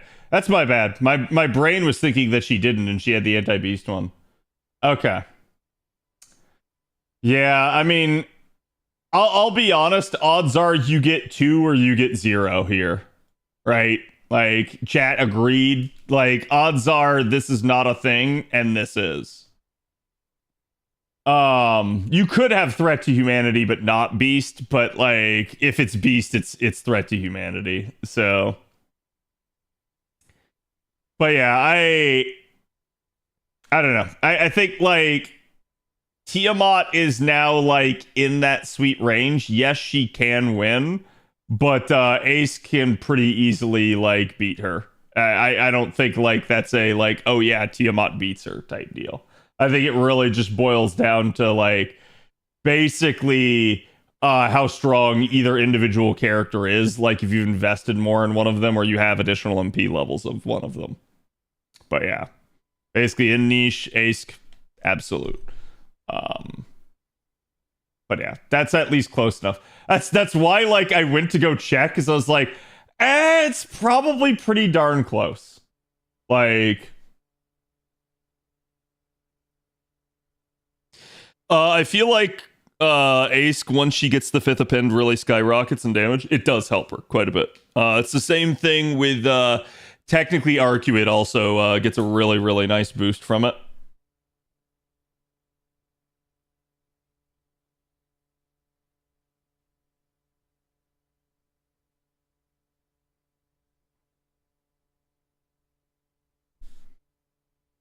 How do you play Ace without a pen 5? Painfully. Go check my video on her. It's certainly possible. Just it takes a little bit more. Okay, chat. We gotta find a solution to the Grand Rider duel. So let me take a look at this. With you in the sea.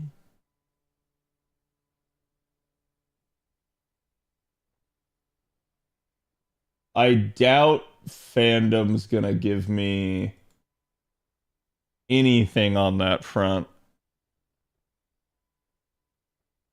Nope. Nothing. All right, App Media, thank you for continuing to bail me out because fandom no gonna do that. For what it's worth, it has also been like 48 hours. Not entirely. It's more like what, like 44 hours, but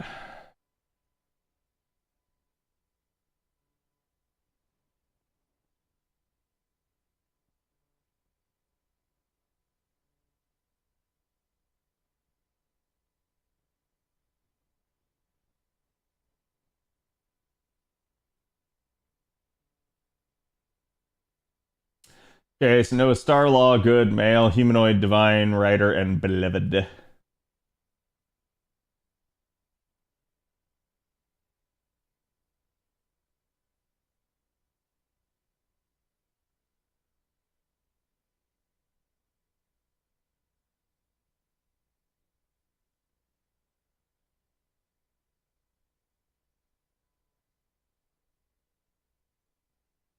Earth and Beast. Okay, so the ads are Earth. Noah's not Earth, but the ads are. So that would make like Summer Suzu a pretty decent option to take in that regard, but like I don't know. I feel like Taigong Wang is just the go-to.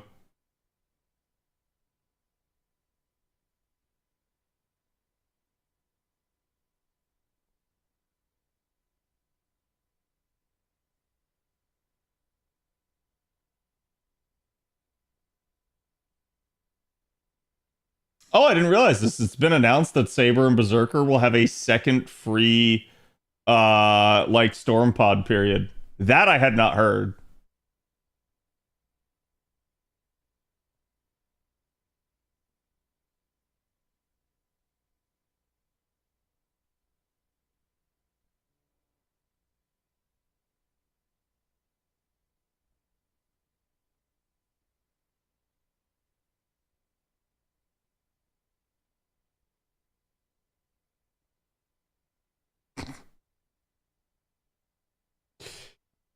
I disagree with this, but sure.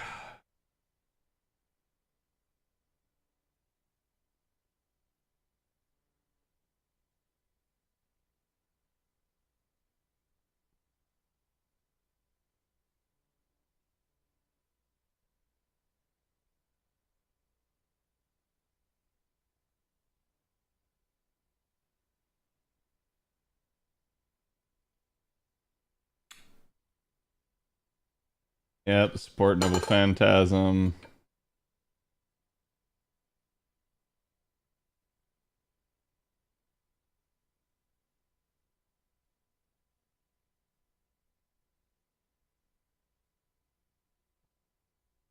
Additional resistance to evil. Ooh.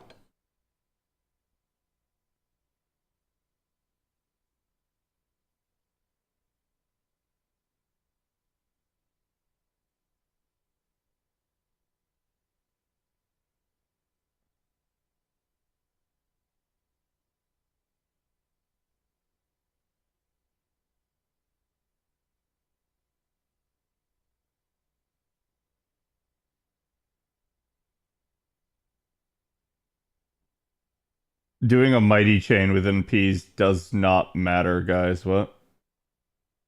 Yeah, well, okay, except for maybe for the writer attributes. Maybe that's why they're saying it. So like the Grand Rider buffs and things like that.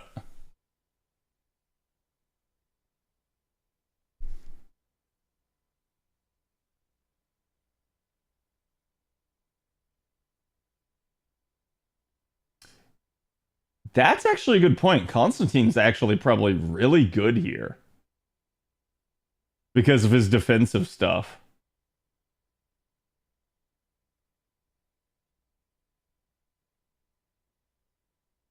I had not thought about Constantine in a hot second.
I'm still just reading because I'm trying to like think of how I want to attack this.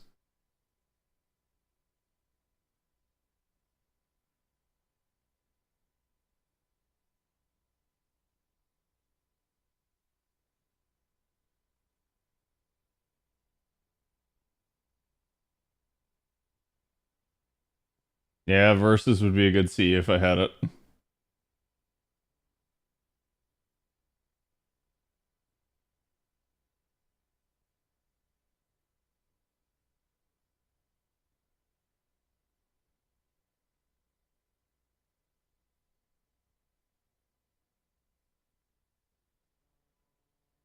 Yeah, lots of people are using either Creamhild or Nemo for this as their single target. But even more are using Ozzy apparently, which makes sense because Ozzy just has the party charge.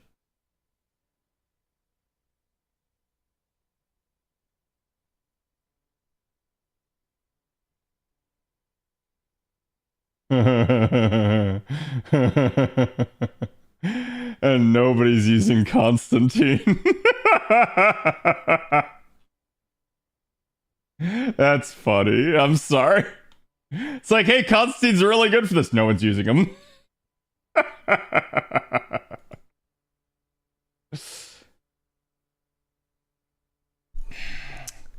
Okay.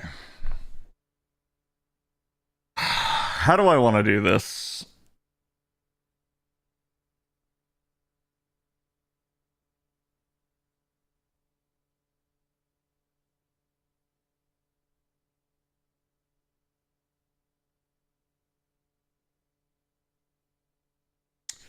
Oh, he actually switched. This guy switched to a Black Grail. That that actually might make all the difference. Holy crap.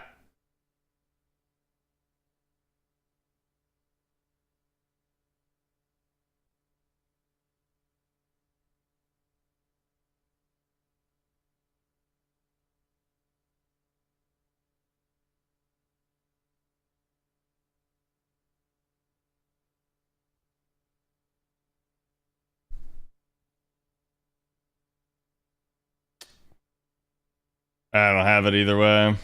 I'll just have to sack the bond for this run.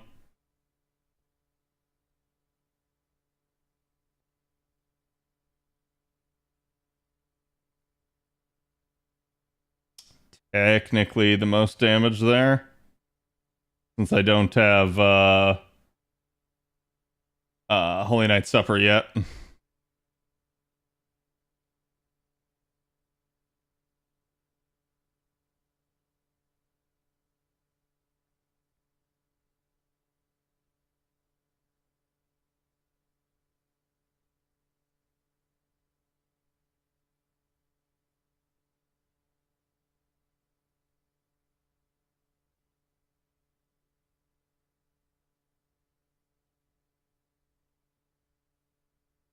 Yeah, I'll be fine.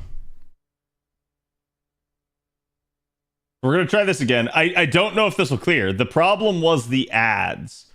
I've been told I basically have to kill the ads in order to remove their guts in order to make Nemo vulnerable. And the particular problem one is going to be our 1.5 million guy there.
Basically, I'm trying to make Taigong as strong as humanly possible. I don't think the mate Alter's going to need it too much. I think the key is to basically AoE nuke.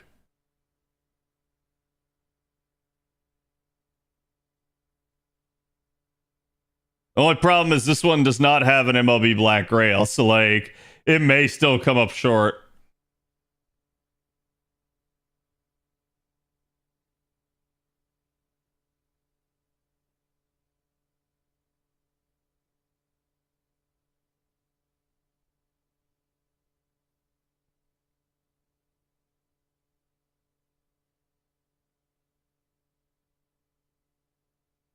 Yes.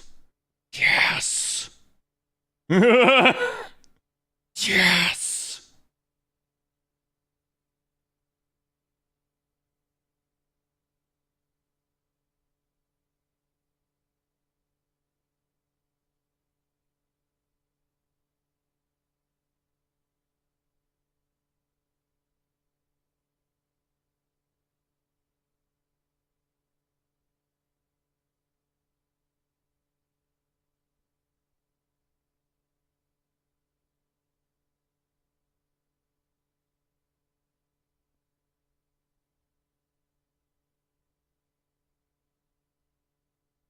It's gonna lose my 50% quick up, but I don't really care.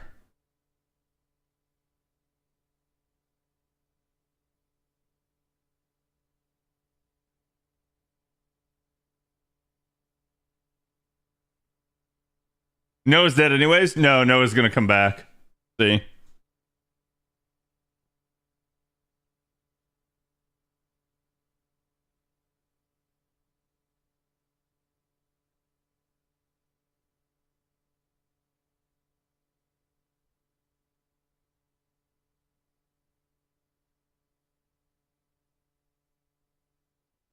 This is so problematic. Like you have to somehow get through 3 guts in 2 turns. And I'm not going to say it can't be done, but holy crap, dude.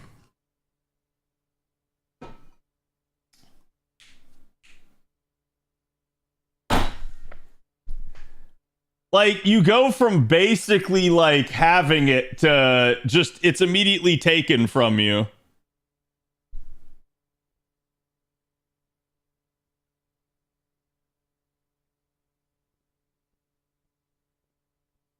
I don't think I'm going to be able to do it, but I just want to see like how much damage this gives off.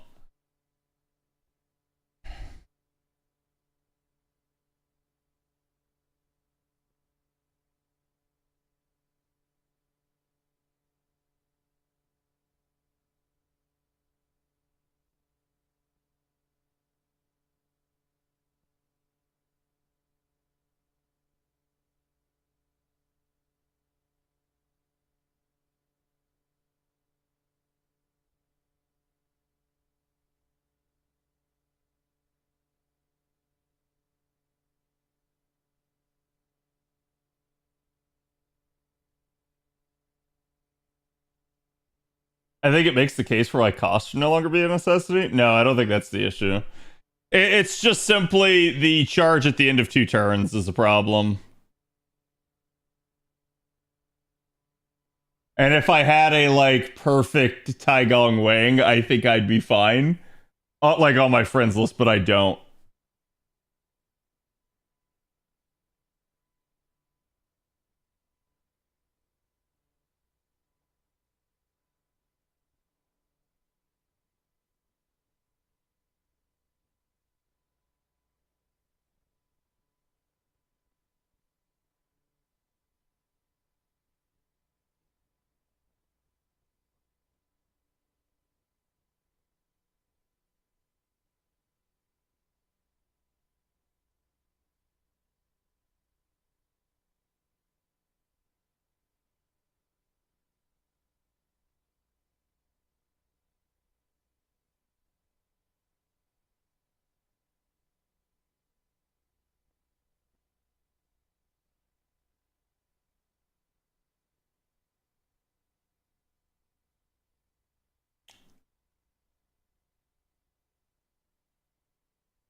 Thank you for the follow.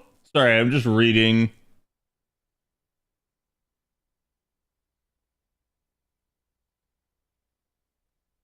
What am I listening to, chat? Okay.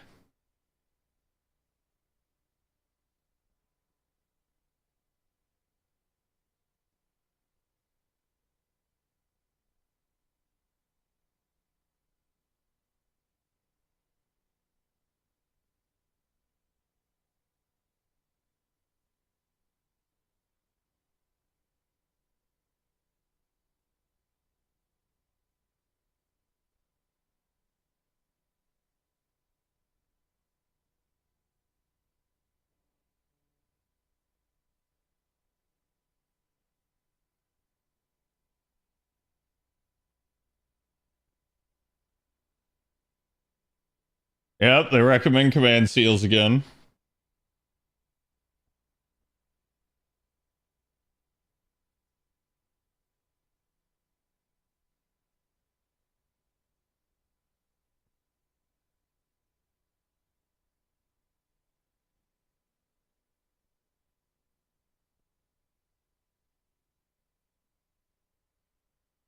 Oh, they have 5 guts.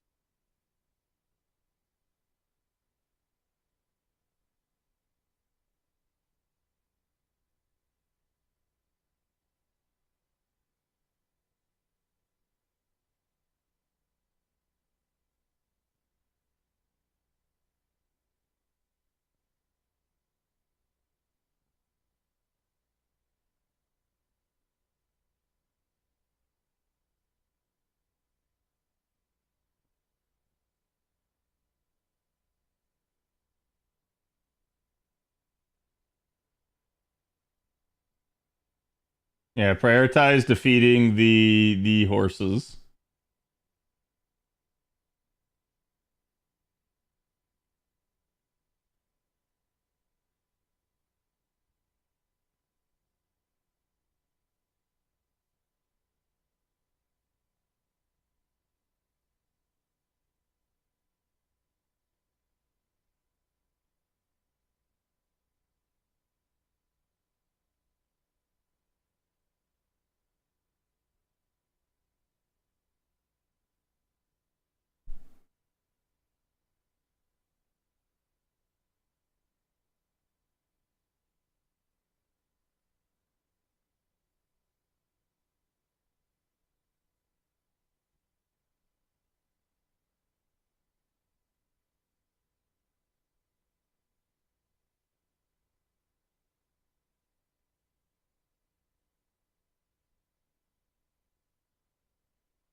Yep.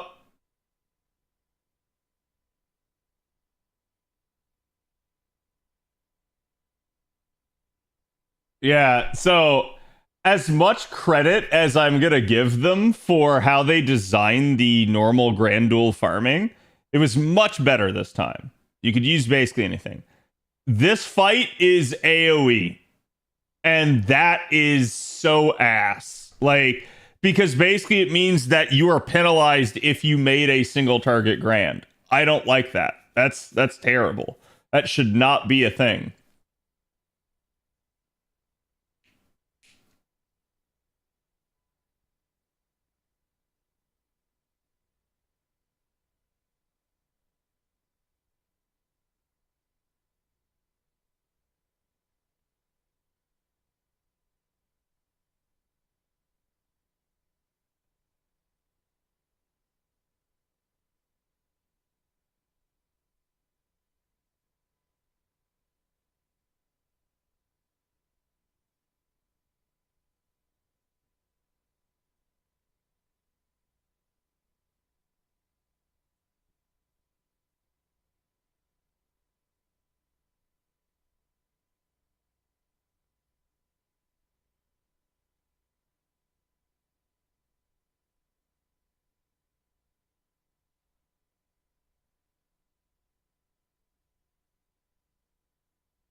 Okay, they gave me some ideas. This is a wacky one, dude.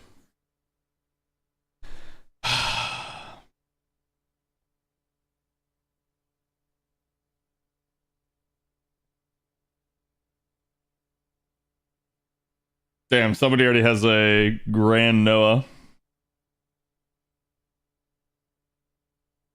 Sorry for the reading session there, chat. Oh no, does CS be a good choice? Technically, but you can't purge some things. Like for instance, the gut is unpurgeable, and it's not even a defensive buff in his case. The strategy like that I read on that media does have some tips, and like one of them was like, hey, if it's too difficult, you can actually like purposely cause a flood turn one to have it strip everybody's buffs.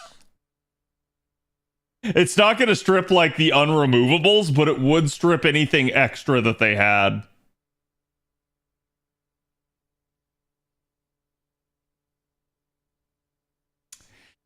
MP3 level 100, also non MLB.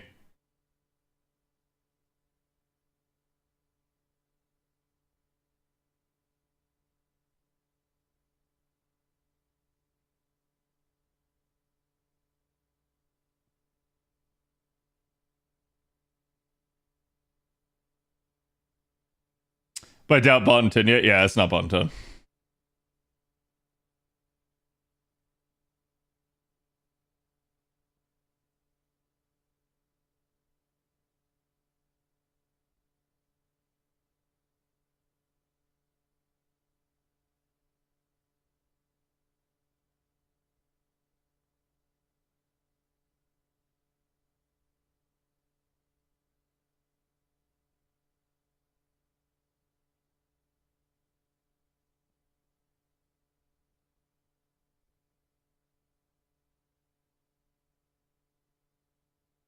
Let's try it.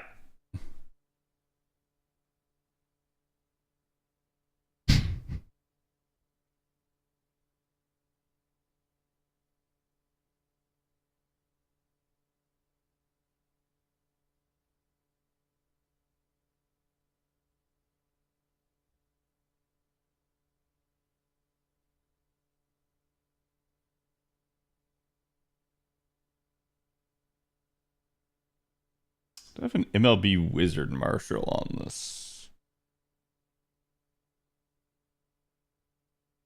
Feel like I do.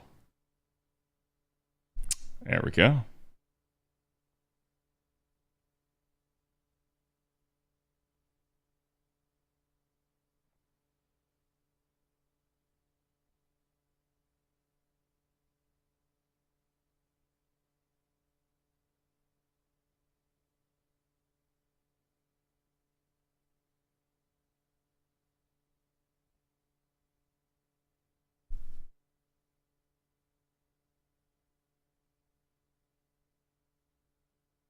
And Frosty, thank you for the follow. Sorry, I was busy reading there. As well as Mike Carew.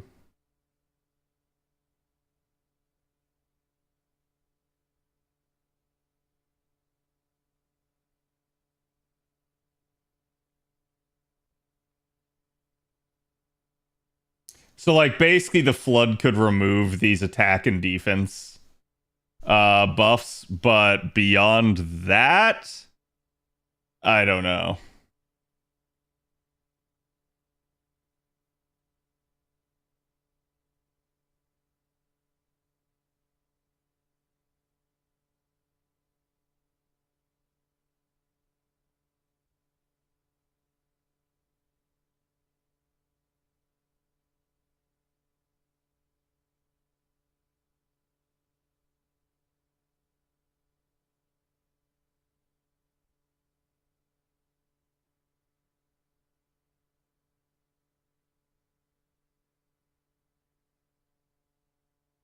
More crit damage, chat.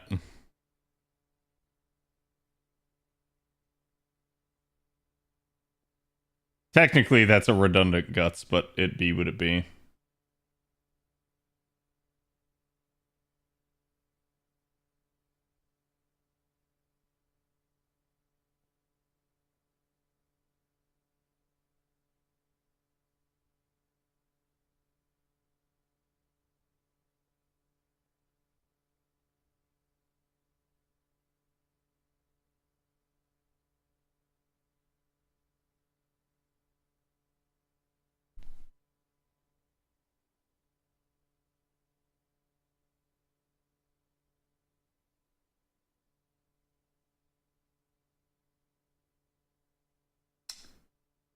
Recently started to get what I consider to be the in-game stuff with FGO stuff and like challenge quest and 90 plus plus nodes. Playing for a year. What's my next step? I just finished Tunguska, planning on starting Trom after the event. Yeah, so you definitely want to get Trom done because it's going to be required for an event later on this year. But also just in general, progressing story is your path. I do recommend trying to get through LB7. Which means doing the Ort raids. And that's also then from there going to unlock Ordeal Call for you, which will unlock Storm Pods. It will unlock the Bleached Earth nodes, and that'll be really good. As for farming before that point, you can absolutely farm. Just keep in mind that the efficiency later will be better, but it will also be limited. So it's not really going to matter either way. Because of that, you're only going to be able to get what these Storm Pods allow you to get. So if you need stuff, say, for instance, to get through like LB7, you're going to have to farm it anyways. So to me, go ahead, do that. If you need to, use your pure prisms, do whatever you need to kind of like get yourself prepped and ready to get through that. What does that help? And sorry, I did not see your question. It's just, again, I was basically sitting there doing some solid work on the side. Okay, so Surfmo is actually just like grinding at this point. Can I not do that while I have that open? Yeah, there we go. Cool, it does not actually give me an active count.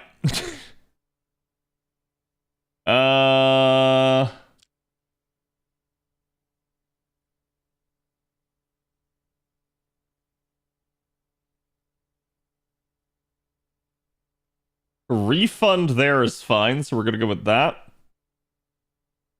I'm gonna pray to God this does not trigger Nemo somehow.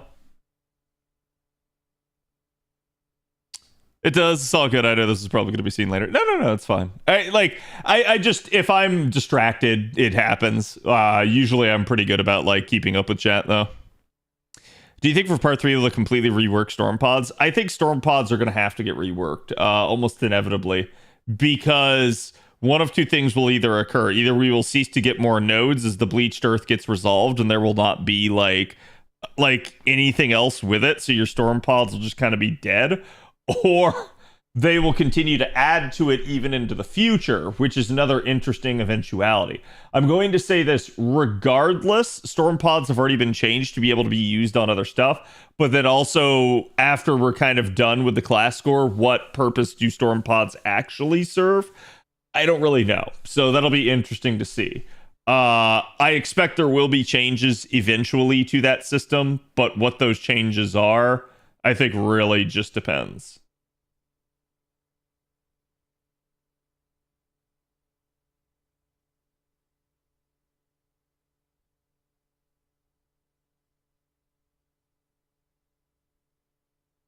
Hold on.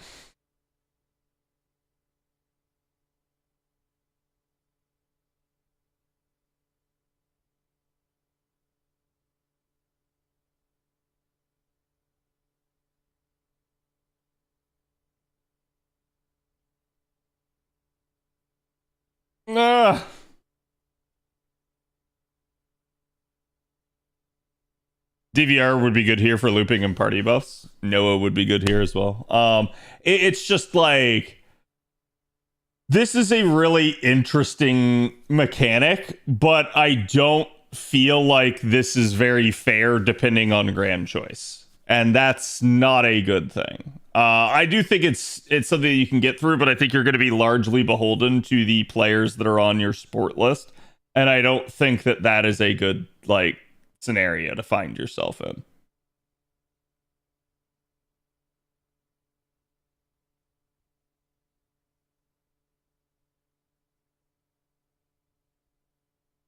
All right, why did he NP there that turn, chat? Can anyone tell me?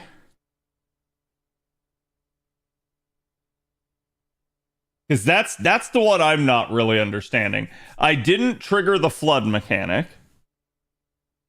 and guts pop maybe.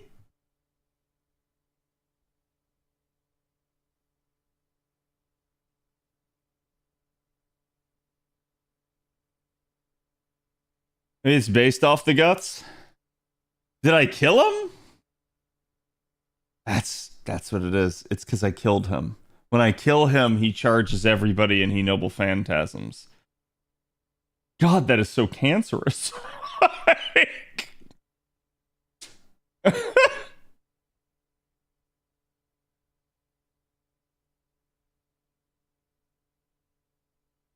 I may as well just send it again, though. Like, that was not a bad outcome per se, but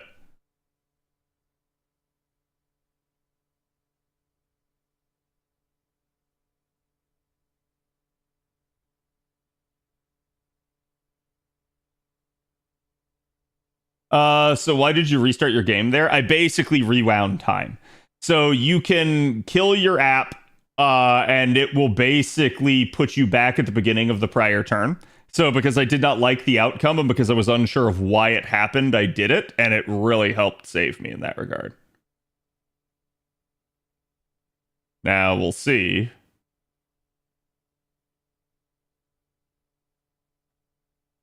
I mean, Mordred does at least have guts, so, but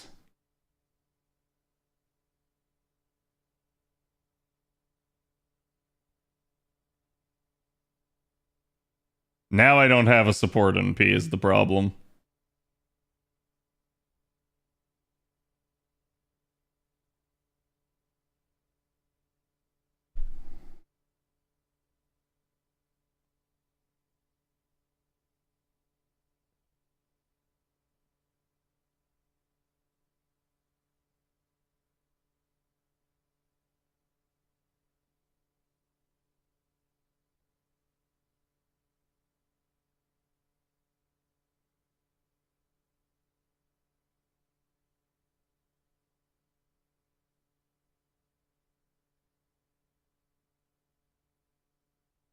This can go south if Noah basically beats my my mate Alter to death. There's not anything I can do about that.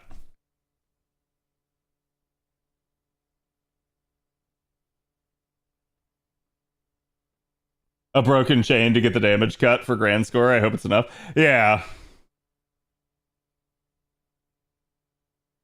Okay. Now there's no more guts, so I don't know if he'll revive. But I also don't know that I want to test it.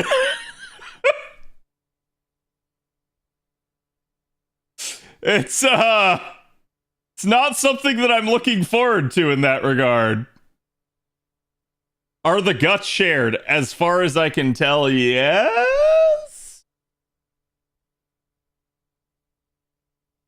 Good girl. Swear to God, if you full charge your NP. This is a foot race now, chat.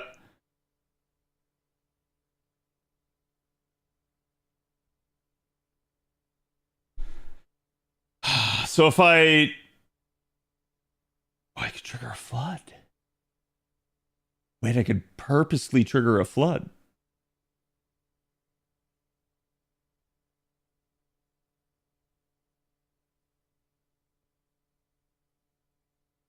I've popped one skill since my last support NP.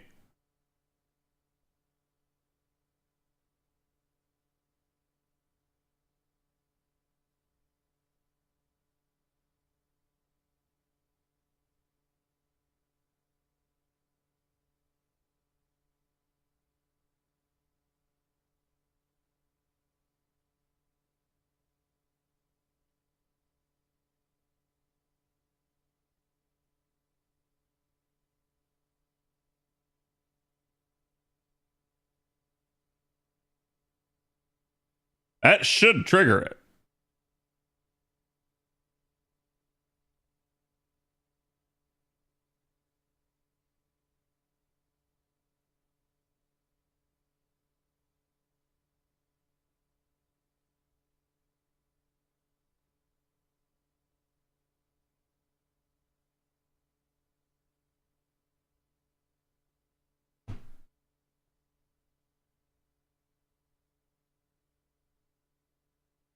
You little shit. Of course he instant charges himself. Of course he instant charges. Buff strip? No, so that was I purposely did that to strip him.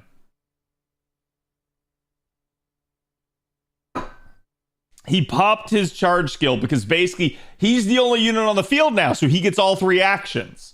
So, yeah, this is God, it's like I played myself by killing the other enemy. I should have just killed him and left the other enemy alive. That was like the perfect storm, I feel like. I've made this harder on myself, unironically.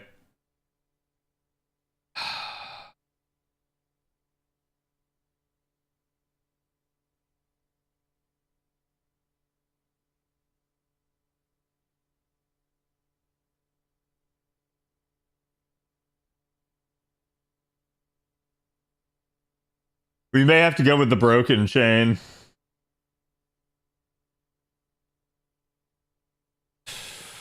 Fudge. What was the broken chain, though? Let me look at the wording on it again.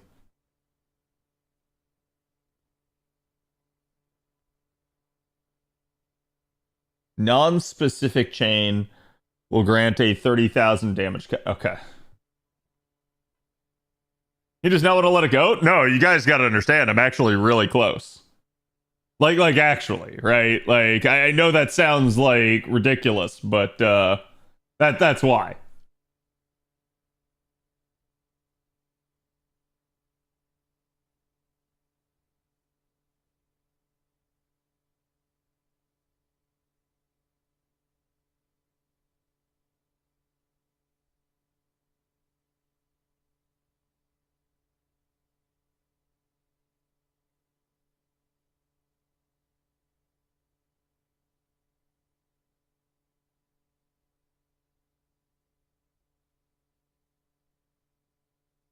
That better be enough.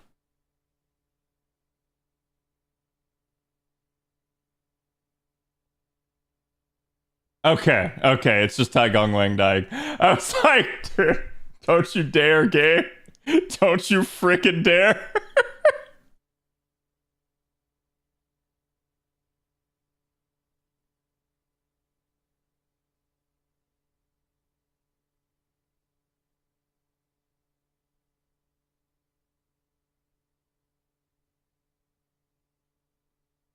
Wait, hold on. The Mighty Chain.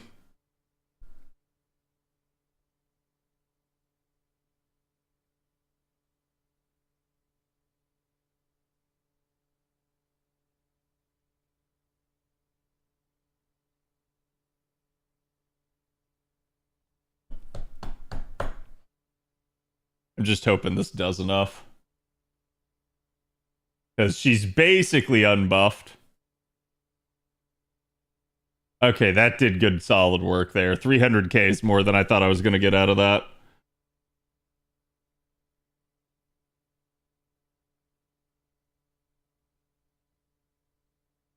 He guarded, so he's still alive. Oh my god. I gotta do 200k before he kills me. What? Oh no, and he has the involve! No! Oh.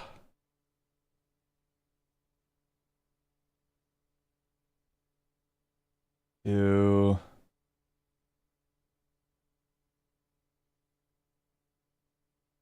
That should trigger a flood.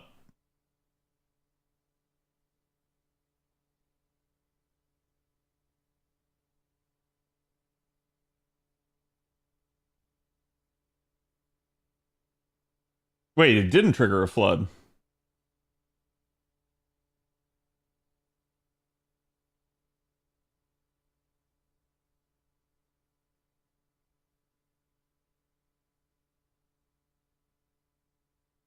That's gonna trigger a flood.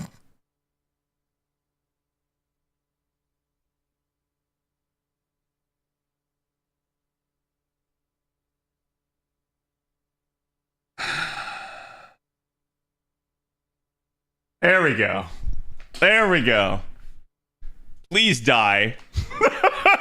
Please die.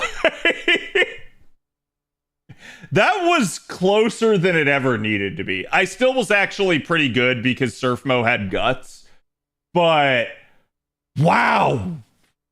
Wow. Yeah, if I didn't have Surfmo to just sit there constantly looping over 6 enemies, that would have been really nasty. I think Tai Gong Wang, I think a perfected Tai Gong Wang would have done the trick. But, oh, baby, that was close. That did not need to be that close.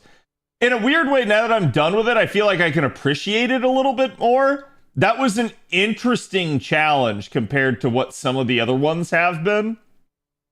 But I do still feel like it is prohibitively annoying for single target granders, because of the fact that you're really just not going to be able to handle the quintuple guts that each of the 2 horses have. So it makes it about spamming support NPs and AoE NPs, and I don't think that's good with the way they designed it. I feel like they maybe should have made the gimmick a little bit different, but it was at least interesting. Like I said, I can't really fault them for doing that, just that I don't think it ended up the way they maybe intended it to. But still, definitely an interesting one. One of the harder ones, I will say, in that regard. I don't think there was like necessarily a clear-cut, easy path through this. But, well, yeah, actually, I think this also might potentially be harder if you did not have Reigns as well. That's definitely another like food for thought there. Having the 2 support NPs allowed me to delay flooding, but the reason that you don't really necessarily want to sit there just flooding all the time is because you will lose all of your buffs too. So you have to like strategically do it as I did it twice there during that fight to basically remove his buffs. So it's an interesting mechanic. It made me think, and in that regard, I did like it. I just didn't like the pressure it put on you to find the right units on your support, and like I said, to basically have a pretty kitted out account. And that one feels like that one's going to be pretty rough, especially since I believe you can't continue these. I don't think you can. Oh no, wait, no, maybe you can. Maybe you can triple revive, but I actually don't know. I'd have to double check. Either way, it's done. It's over. So.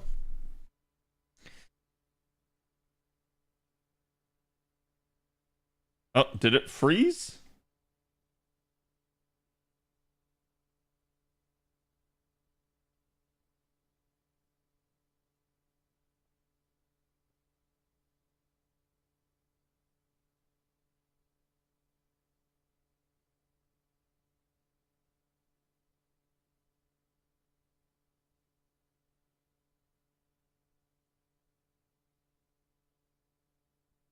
Sorry, chat. Hold on.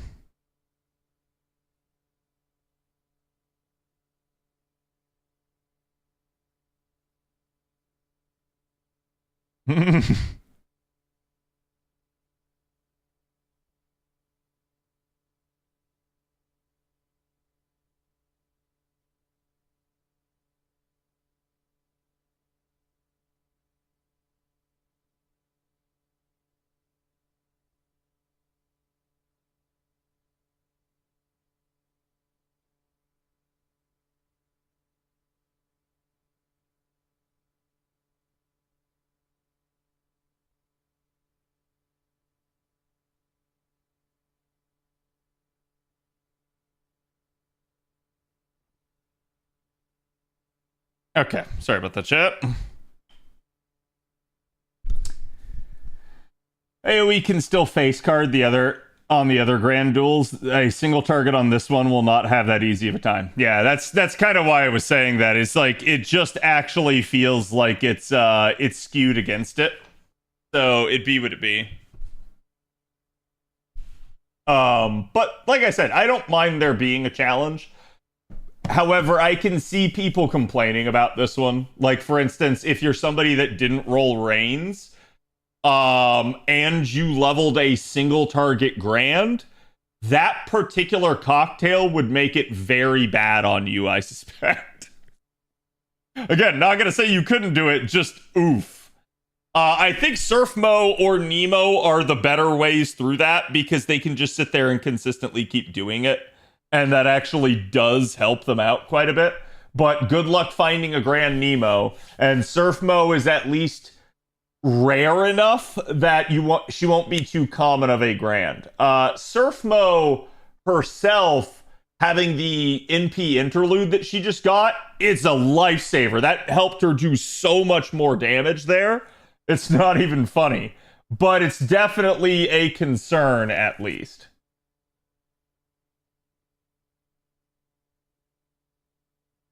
Noah's great for it, yeah.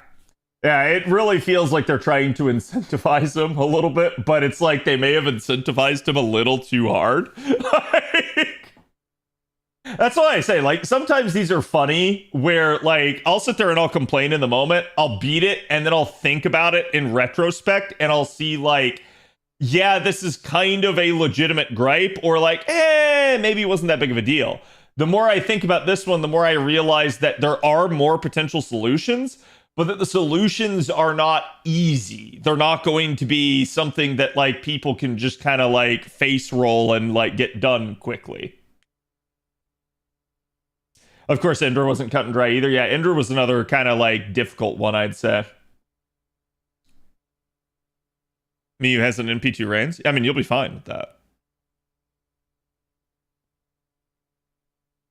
The other weird one might be if you granded your support. I'm not gonna say you couldn't do it, but that might like you would then also like I was there be reliant on like finding a good AoE grand, and when like push comes to shove at the end, single targeting him might be a little bit more difficult. So just I feel like this one kind of required all parts, and it's really weird because of that. Also, oh my god, so you guys don't see it on your end. I don't know why, but like my full screen projector, that is what is being captured for stream. On stream, it doesn't freeze. On my end, it does. And I don't know why it does. And I don't know why it doesn't affect stream. It's super weird. And it keeps triggering me every time it happens because I basically have to go over to the side and click it, and then it doesn't it'll unfreeze from that point on.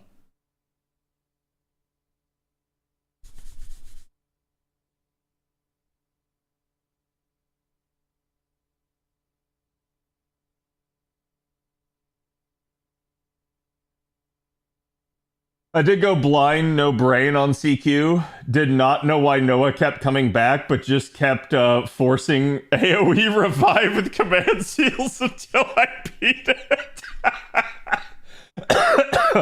Yeah, and don't get me wrong. The reason I don't want to have to use command seals is because it should be reasonably expected that you can beat it without it, right? But also on the, oh god, god damn it, I touched LB7. Also on the flip side, the idea would present itself that you have people that, while they will be willing to rely on it, it's because I sit there and I'm somebody that's oh, I shouldn't have to do it, I'm gonna try not to do it to show you guys how it's done. But then if even I can't do it, there's maybe at least some issues. And usually, chat, when I have to pop command seals on my main account here, it's usually the course that I either found the fight to be way too long time-wise and did not wish to go through it again, or that I needed to retrace my steps, go back to the drawing board and come up with a new strategy and chose not to. It's one of those two things. Both of them are a lack of desire. So it's not that the NA account can't beat anything without the use of command seals. It absolutely can beat everything without having to use it. But sometimes I screw up a run. Sometimes it doesn't work right. And I choose to be well, I'm 95% of the way before I got the run done. Better off just using command seals. You guys see where it went wrong. I don't have to really retrace my steps. Or just hey, sorry, it's at the end of stream, I don't have the time, and then you just don't, right? But in general, I think it would be better off on me long term if I do not use command seals and I go back and retrace my steps and stuff. Because even amongst streamers, I've seen people have to pop command seals on some pretty stupid stuff, and it's always hilarious when it happens. But at the end of the day, it's I don't really hold it against people. I just view it as I should be trying to present to you guys. If the streamer's popping command seals all the time, then it just kind of tells you guys to always do that as well. And then what happens when all of a sudden you do it, but then it doesn't work? Maybe your strategy was even worse than mine was, and you go to use your command seals and it doesn't work, and then you end up having to pop a quartz. Then I've failed you at that point.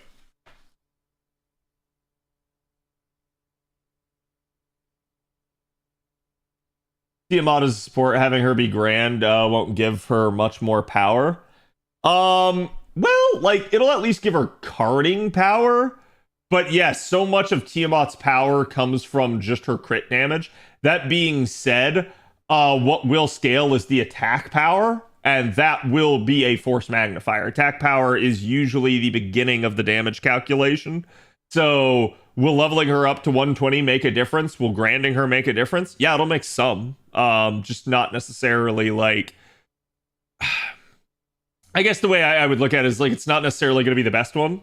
And it's interesting because that may be why they chose to make Tiamat a support. And I had this sneaking suspicion that we were going to get an archer support for that exact reason, that because we have the grand duel coming up for archer, we don't really have archer supports. Calamity Jane is one, Helena Summer is one, and it's Chiron is also one. It's you have a couple bad options, nobody that's a really good option for that. Santa Gale, yeah. So it's like you would have had to have just kind of cobbled together some sort of composition for it to work. Jane is more of a pseudo DPS support. Yeah, and that's what I'm saying. It's like I think that's why they just came in and they said, all right, here's Tiamat, and Tiamat has party charge. Because they knew that was necessary for basically them to do whatever they wanted to do with the Grand Archers. Oki for Grand Assassin. No, Oki for Grand Archer.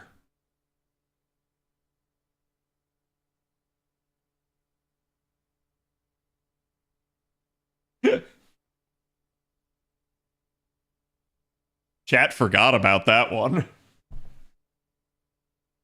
Ptolemy could do some decent work. Yeah, Ptolemy would actually be an interesting one. Ptolemy may be like low key like a goat of that, especially due to his ability to switch his MPs. Dude, I really want to see Grand Arash. I really like. I hope, and I'm dead serious. I hope they make the Archer Grand duel just an actual damage check. No break bars, no guts. Just make it an actual damage check. Because I want to see somebody like Grand Arash buff him to like hell and back. And I want to see him just like single nuke the entire Grand duel. That would be so amazing. Trubs probably... Oh, I guarantee you Trubs will grand his Arash. It'll be hilarious. Oh, yeah, no, Kemba. So, chat, you know these? I showed them to you yesterday, right? Like the class-specific mechanics of the Grand duel, of like the Grand class score. Watch as like Archer gets something where it's like, if you use like a Buster Noble Phantasm, it gives you guts. And the guts is like a 100% revive. I will laugh my ass off if they do something like that. Just because it would be clearly designed around a rash. Yep. 1 time, 5 turns, 100% health restoration guts on Buster Noble Phantasm.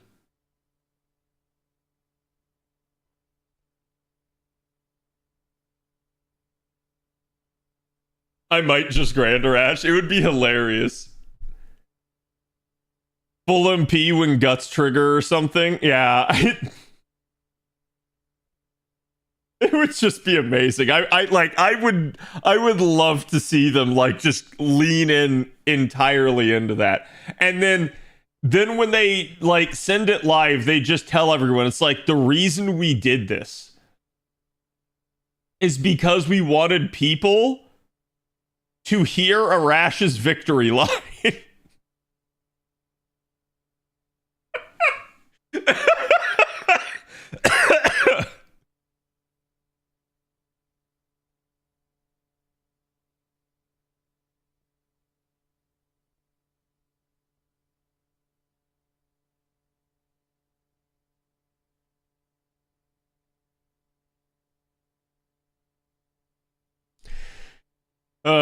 The Arash Express MP, right?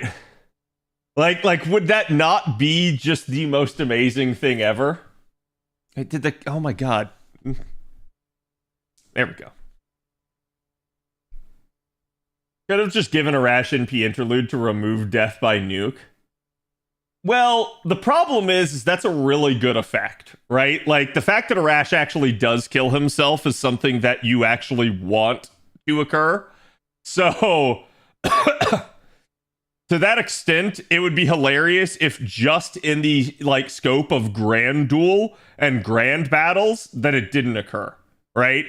And the reason why is because it actually just straight up will only be a thing in a challenge environment then, allowing you to basically get more bang for your buck.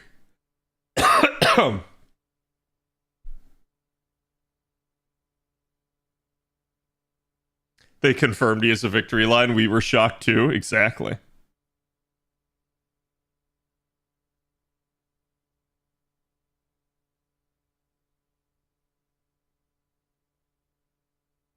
That would be an actual upgrade people would refuse to do, right? Yeah.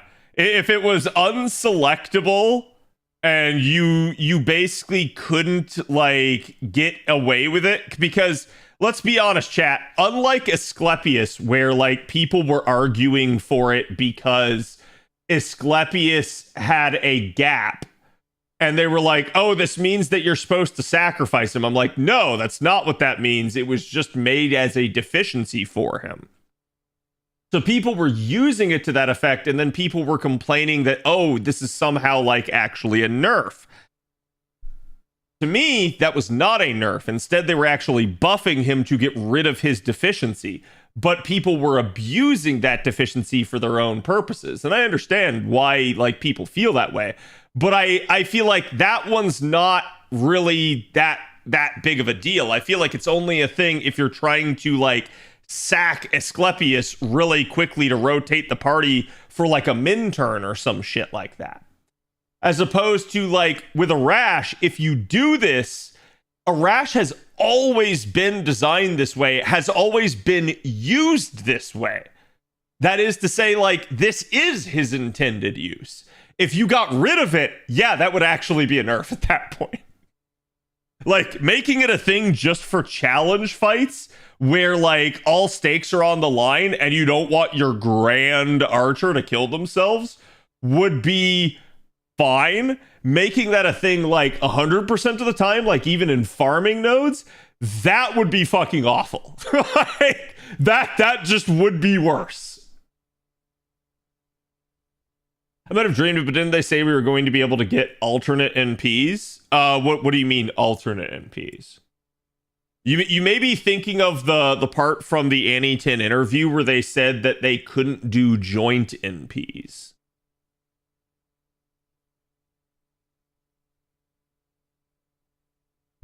But like I said, I followed Trubs' translation. Trubs is usually really accurate on stuff like that. I don't know like what the greater community translated the Annie 10 interview to say.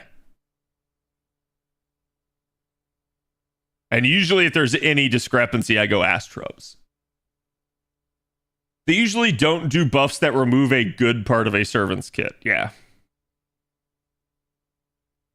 People were using game mechanics at their advantage. Yes. Yeah. Like I said, I'm not going to blame anybody for doing that. I completely understand why it was being done. But to me, that was not necessarily in the like spirit of like the intended use of Asclepius, if that makes sense. So that's why, like, when people were complaining about that one, I was like, just don't do the upgrade. Like, I don't see what the big complaint is. I did it and, you know, don't regret it. But to other people, they do regret it, but it's just because of the way they play the game. As opposed to, like, if you do that to a rash, you'll literally piss off everybody. Like, every single player. If you made that a thing 100% of the time. Because they'll just go like, now I can't use a rash for his intended purpose. And therein lies the issue. In a weird way, this was also kind of one of my gripes when they buffed OG Okita and they did Shikuchi. Because the way a lot of people were using Okita back in the day was they would do NP into card extra because Okita had really good card performance. It was actually one of the like kind of more hidden aspects to her that allowed her to be like a looper that a lot of people didn't realize. So you usually wanted a card after the NP to get back to another NP so she could kind of just keep doing it. The Shikuchi buff made you want to incentivize carding before your NP and then getting the extra after. This changed the play style of the unit, at least to some degree. Technically, it gave you options, but given the fact that that is her only real damage upgrade that she's gotten over the years, it's, to me, why she still needs an NP interlude. Because basically, this results in players playing differently and choosing to do it before. So I didn't like that buff because it felt like the devs were trying to prevent this sort of thing. They didn't outright prevent it, but it was like, oh, okay, we just super incentivized you to do it the other way. So that was another one where it felt like they were touching the gameplay of the character a little too much. Most of the time, they don't do that. And I think a little bit they have learned from that sort of thing over the years, and they usually don't. I think that's a very rare thing to see them try to like change the play style of a character.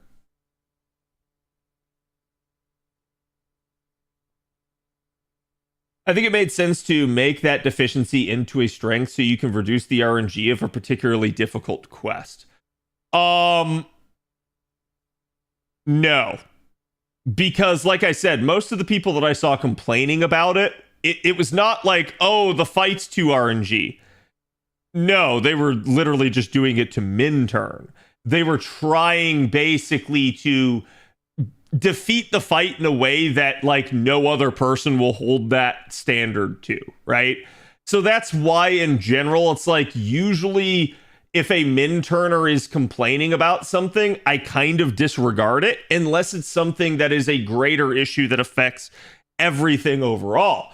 Then that's another thing entirely. But I feel like only min turners were actually the ones sacking Asclepius. Everybody else was just using Asclepius normally. Why? Because they could. Because that's just kind of, Asclepius is just another support to most people. So it is what it is, but I don't think it really boiled down to like, oh, this is about RNG. I think instead it was basically people, like if I use the word exploit, people will feel like I'm calling like min turners exploiters, and I'm not. Just they are cleverly manipulating a mechanic to their advantage. And that's fine. There's no issue with it. But also at the same time, saying, oh, now they've given this buff and it's a nerf. I'm like, no, it's only a nerf in this specific, like, clever way that you were manipulating it. Not in the sense that, like, it actually makes the character worse. It just basically prevented what amounted to be an exploit.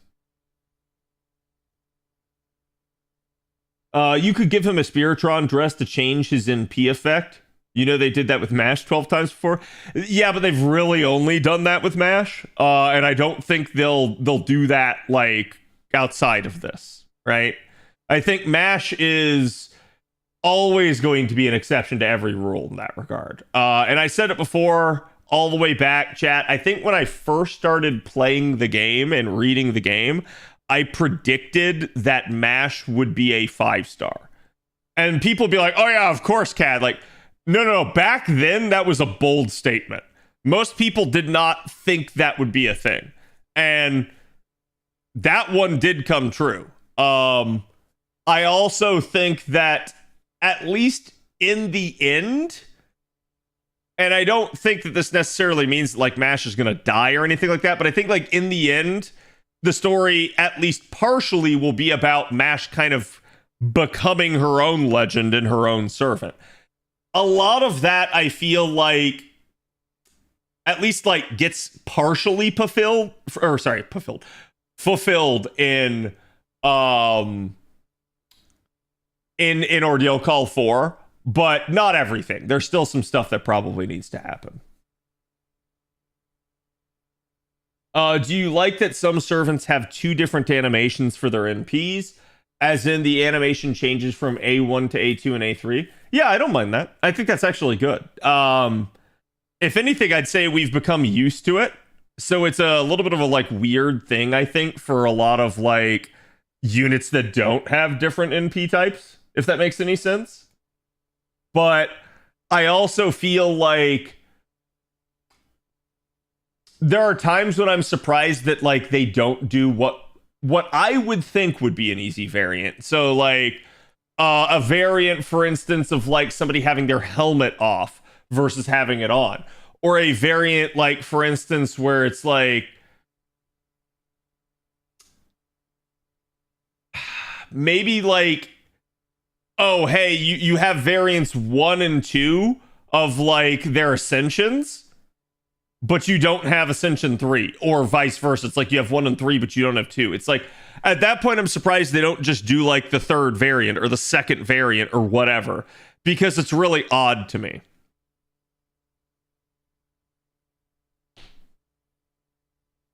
Like, I think the only exception to this would be like, say, for instance, like Mordred, where Mordred, part of Mordred's noble phantasm is her like literally like having her helmet and her armor on. I kind of get that one.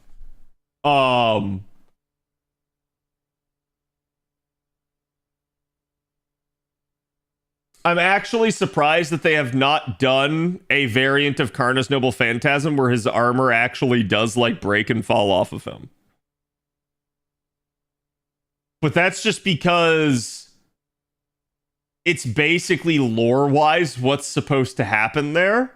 And it's really funny because if you guys... I don't know if anyone has noticed this before, but have any of you guys ever noticed that when you use Karna's NP, at the end of it, a debuff down sound plays? You do not see anything on screen. There is nothing. But a debuff down sound plays at the end of his NP.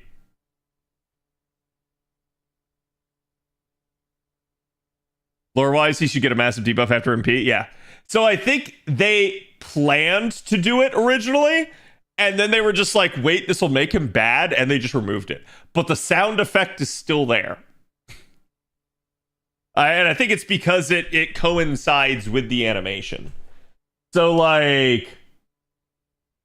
Let me see if I can find a...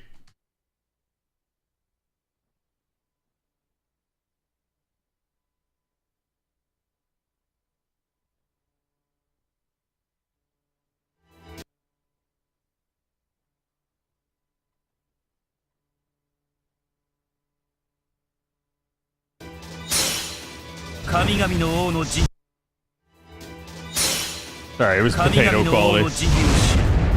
絶滅とはこれこの一筋インドライン刮目しろ焼き尽くせわさびシャンティ Okay, sorry. It was not actually like letting me pause it.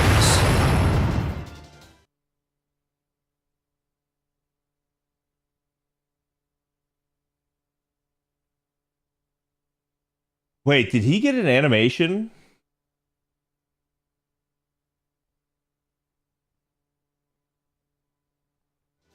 Kami Gami no O no Jihi o shiru.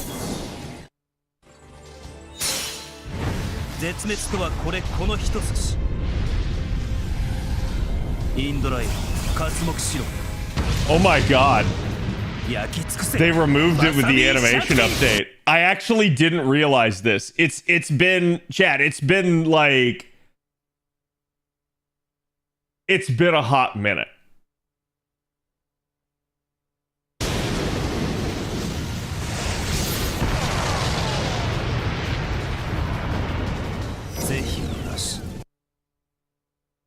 So there, right? He basically takes the damage and falls out of the sky. That's so interesting that they removed that on the animation update. That's so weird. I never realized that. Because I knew this was a thing. I never caught that the new animation doesn't have it. That's so funny. I guess it makes sense because it's like, oh, he got an NP interlude, so his NP is better now. So maybe it's like now it doesn't apply that anymore.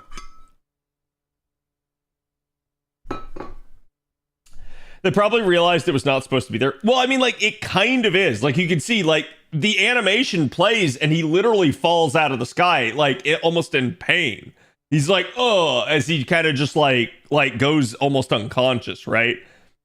So, I feel like it was supposed to be there and they just removed the effect. But it's really interesting that that was the thing.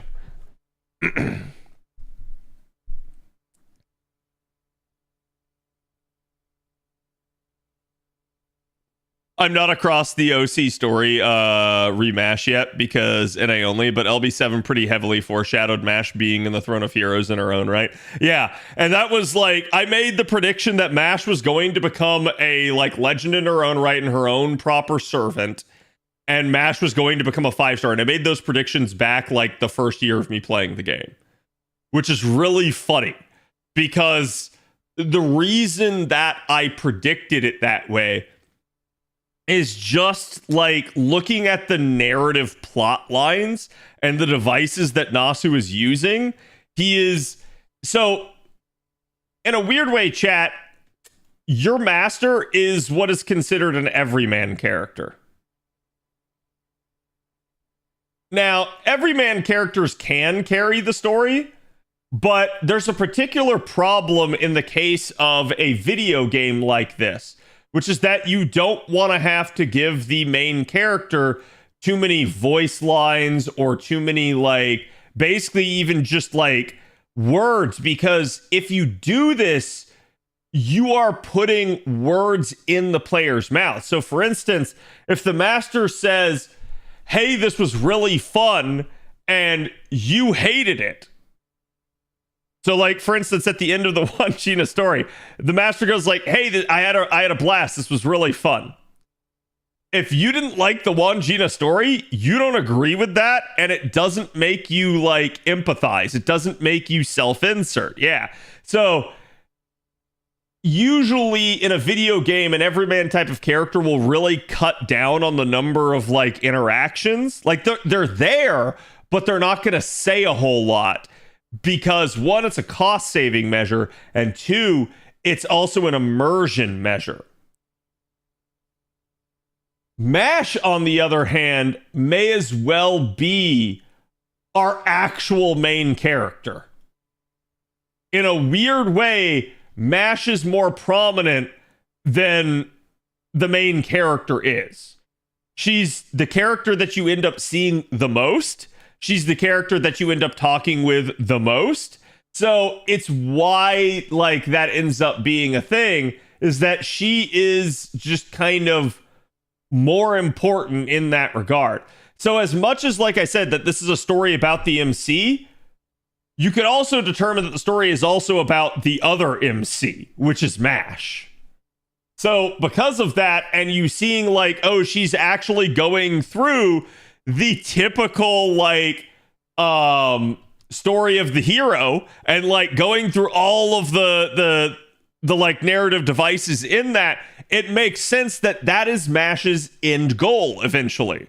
MASH is struggling early on with the inclusion of Galahad in her spirit origin, and basically like, how does she deal with that? Also the fact that it doesn't always respond in the ways that she wants it to.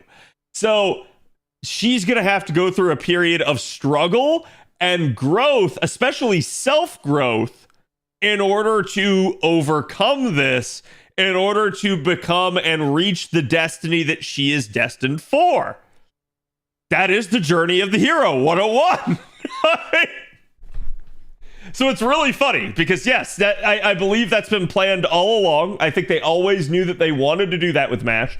And if you guys go back and you actually read the Annie 10 interview, they talk about that. They basically said, like, MASH was always planned to be like this. Always. So it's like, yeah, they knew that from the very get-go, and the only like thing they had to figure out was how. How are they going to get her there? How are they going to like send her on this journey? So, Master is poverty, MASH is MC, pretty much. Was the summer event with the horror movie theme where they gender flip you half the time? Yeah. I wouldn't even say it's half the time. It's like basically for I think like 2 or 3 chapters of the story.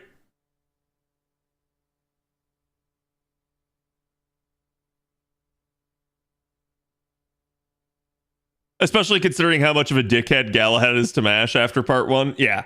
And so that's why like I made that prediction all the way back then, because even in like part 1 you could see like MASH was struggling with this stuff. So it just made a lot of sense that that was the logical progression of how they would like eventually take Mash and where she would end up. And that's chat, that's why a lot of my like major story predictions have been true. Usually what I get wrong is the minutia. It's the how, the why, because Nasu is really good at like doing things in a unexpected way. Like he's still going to reach the same end goal, but he's not going to take you there in the way that you expect him to. He's going to do something off the wall, something really creative and crazy, and that's going to result in a very interesting story because of it.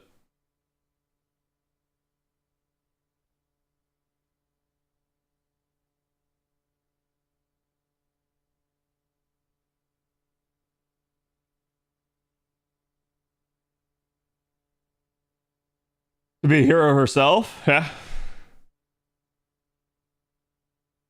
It's why I play the female avatar, because it's much more fun to make Mash blush as a cute redhead than it is as a generic every dude. Hey, what do you mean? I'm a generic every dude. No, not even in the slightest. But like in a weird way, I don't think it matters what you pick in that regard. And one of the reasons that I choose the female MC is just because I actually think the Mystic codes just straight up look better on her, as opposed to like some of the male Mystic codes. Chat, y'all know, male plug suit with them crotch straps. Y'all know. So it's like, it's one of the reasons why I just like choose the female MCs, because it actually just looks better. It's also, I think the first MMO I ever played a female main character for was Star Wars The Old Republic. And the reason I did is because I was playing a Jedi Consular, which was the equivalent of a caster. Okay? You're basically a ranged force user.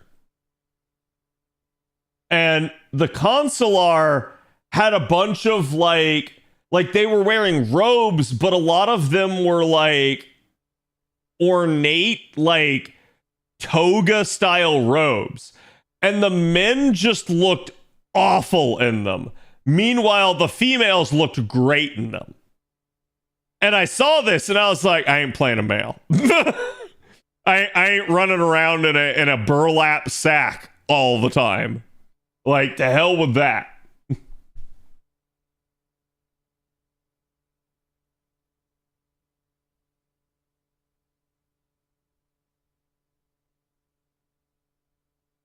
Most of Team A had that Mystic code, right? Yep.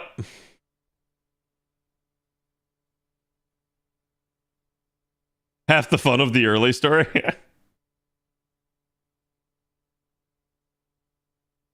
Nolan North's consular voice was very boring too. Yeah, in a weird way, I kind of want to go back at some point and play the Old Republic, because there's a lot of content that came out after I quit it. But also at the same time, I kind of don't. Because I think I was talking about one of my buddies about it, and he was basically saying that you can free trial a lot of the game.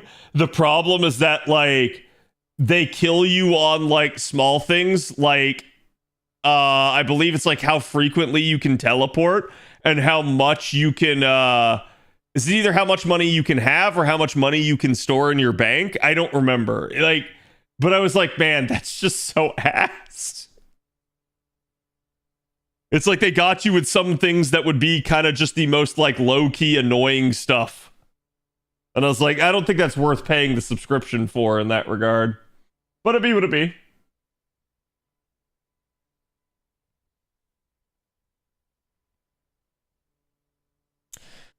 Chat. We can do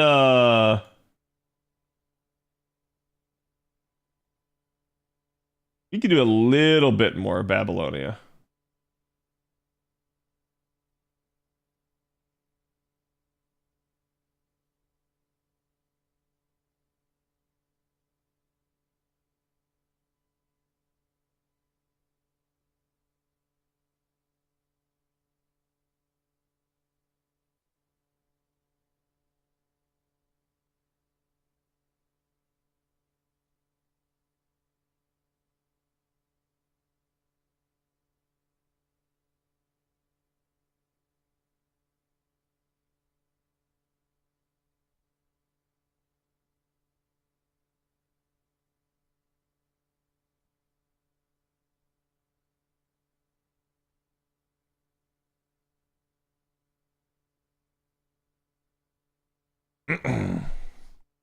Based, I picked male. Yeah.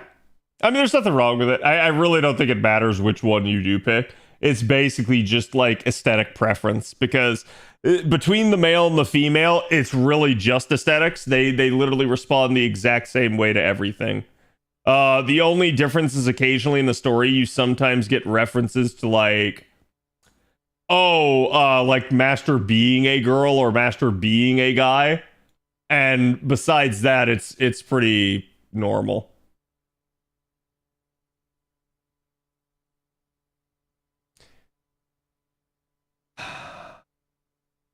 Wait, am I about to go into a challenge fight? I don't think I am, but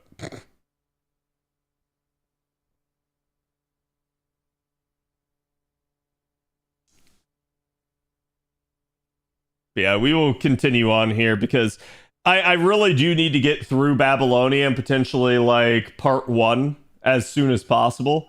Plus, I want to give myself enough time where, like, let's say I don't get Castoria, I want to have enough time to actually be able to like farm up enough courts to maybe get to pity. But it'd be what it be. Basically, I'm going all in on securing Castoria for this account, if possible. I should have done the Arts MC.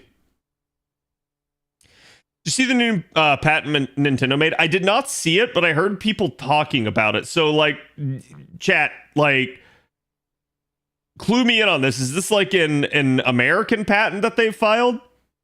And again, Kimba, thank you for the gift. Appreciate it, my man.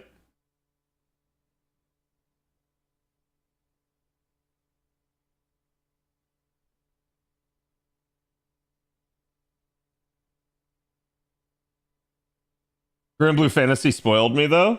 How does Grand Blue Fantasy handle the MCs? I have a buddy that used to play it a ton, but I don't think I ever asked him about that.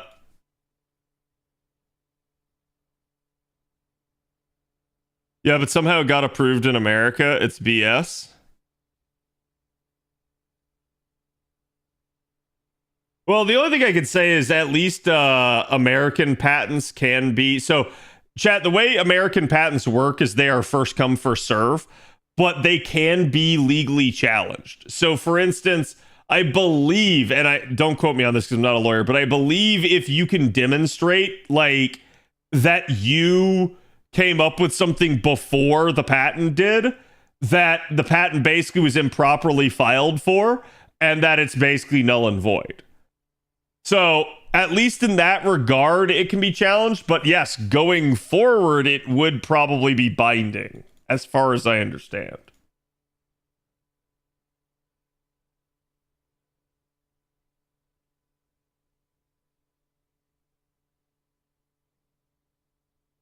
So, like, for instance, in the case of Palworld, I don't think it matters. They could file it, but I think Palworld could just demonstrate that they had been doing it before the patent was filed, and therefore it does not matter.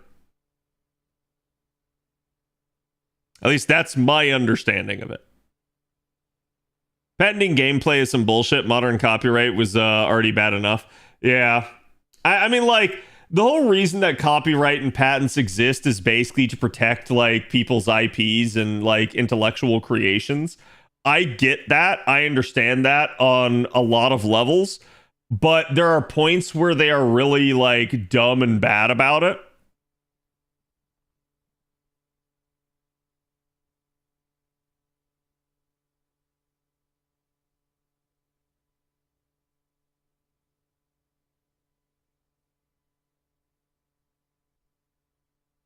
How many embers did that give me? Hold up.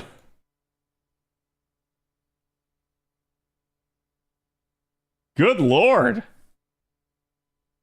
Actually, I probably need to start burning my silvers. That is a thing where it's like they're not going to give me that much, and I straight up just could use the mana prisms. So I think burning silver and lower is the way to go at this point. Because this account is already like at a point that it does not have issues with like leveling people with regards to embers. That is the least of my concerns. And instead, my concerns are usually going to be like, do I actually have the ascension mats? And then can I do anything with their skills? Like, do I have the skill gems, for instance? Damn, you have a lot of embers? Yeah, it's basically like early on in an account, you actually don't want to overfarm embers too much nowadays because you will get mat locked and you won't be able to use the embers. This is why I think you see a lot of like new game accounts and early game accounts grail people. It's not because they don't have the embers to do so. They do. It's because they also just sit there and go like, well, I don't have the ascension mats to level someone else up. And so because of that, they just go like, well, then fine, I'll just dump everything into the one character. And it is what it is. Why am I doing it this way? I literally did almost all of them, and I'm doing it the hard way. Oh, look at that! Where'd this come from? That's what I should have done earlier. Use your filters, chat. They will make you a better and smarter player. Don't do what I did.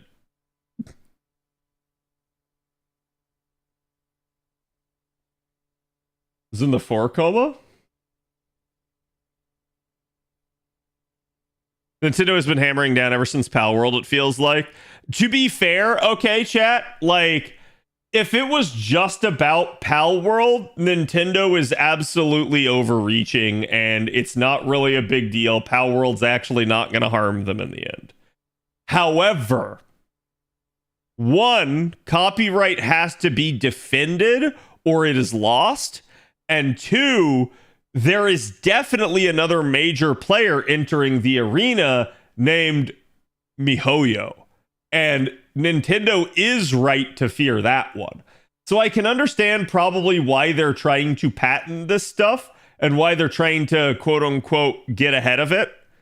Because I think they see the writing on the wall for what it is.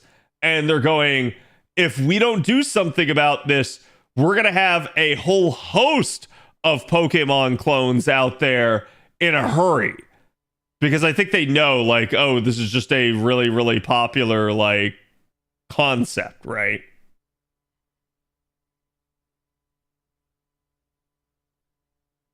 Still unsure which one's going to hit rank 10 first, either the Arts MC or the OG MC.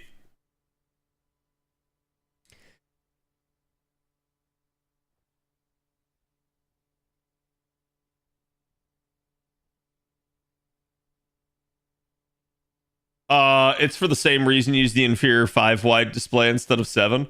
So the reason I use 5 wide on my phone is because my phone, like, because my fingers, I have sausage fingers, right? And so it's like, not that I'm not dexterous, but it does get hard to hit small icons and buttons. So I basically just keep it at the reduced size, or sorry, the increased size.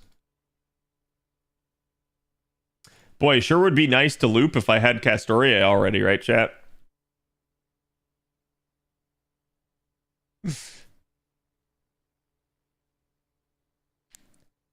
Time to level some units. I will eventually get around to leveling the vast majority of my units, but I'm also trying to like let story accumulate some stuff for me here, because things like skill gems and statues, they're easy to get, at least in the short term, but I would prefer to have to farm for them the least amount possible, if that makes sense.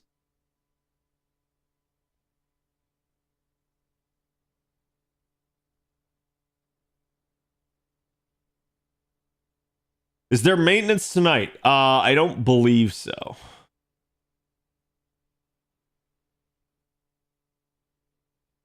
Do you like the filters for an FGO? The game isn't perfect from an accessibility perspective, but filters are a good part of the fairly decent accessibility that FGO does have. Yeah, I've played several gacha games that don't have things like filters, and it's sad. Like your inventory just becomes nightmare fuel at times. The way they patented it, I think it could easily be thrown out. Not a lawyer, but from my understanding, something like WoW Hunter Bet pets predated easily. So what was the thing that they like tried to make the claim on, I guess?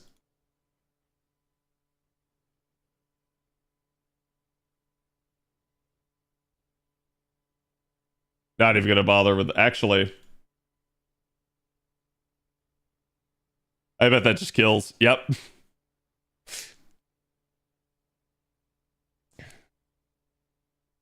So is the SR ticket today when reset happens? I believe so. I don't quote me though, because with the way this is going, it may be that like chat's doing, or sorry, not chat. The devs are doing like some fuck ass shit where like you can't redeem it right away or something. Because they do that sometimes with selectors where they go like, oh, you have the ticket, but you have to wait like a day or two.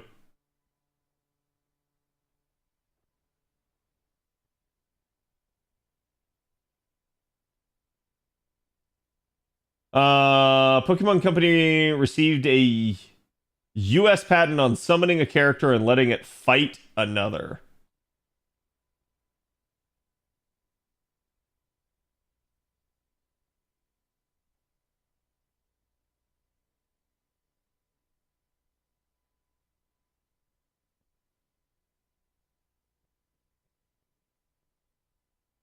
Yeah, they won't win that. That'll probably get challenged by other video game companies. Like WoW Hunter Pets? No, chat. Like, dude, any game that had a like magical summoning mechanic would predate that. And there are a lot. Meh. Yeah, I don't think that one will hold up. That one will probably get thrown out. I thought it was going to be on like throwing the ball to capture something, and I'm like, that one they at least do have a claim on. Technically, there are other games that have done it before them, I believe. But I do feel like, at least in the essence of it, it's like, yeah, I can see why they would be awarded a patent on that. But summoning something to fight something else? No, not at all. There are plenty of games that do stuff like that. For instance, one of my favorite PlayStation 2 titles is a game called Summoner. Guess what you do in Summoner, chat? You fight like demons and you capture them inside of rings and you summon them to fight other demons.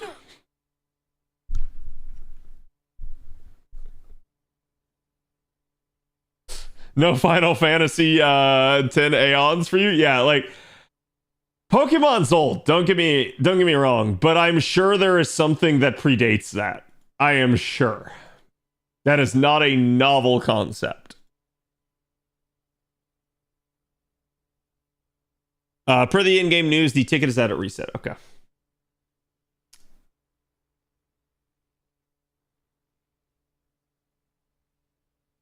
Remember, SMT is Japanese as well, so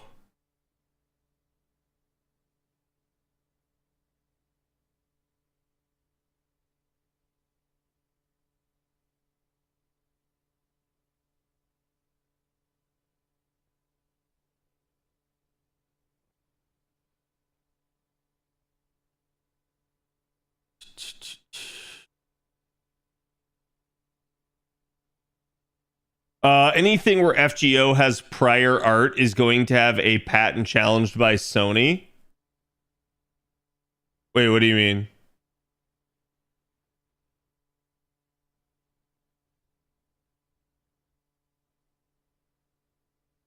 Oh, Pokemon's definitely older than Fate, if that's what you're saying.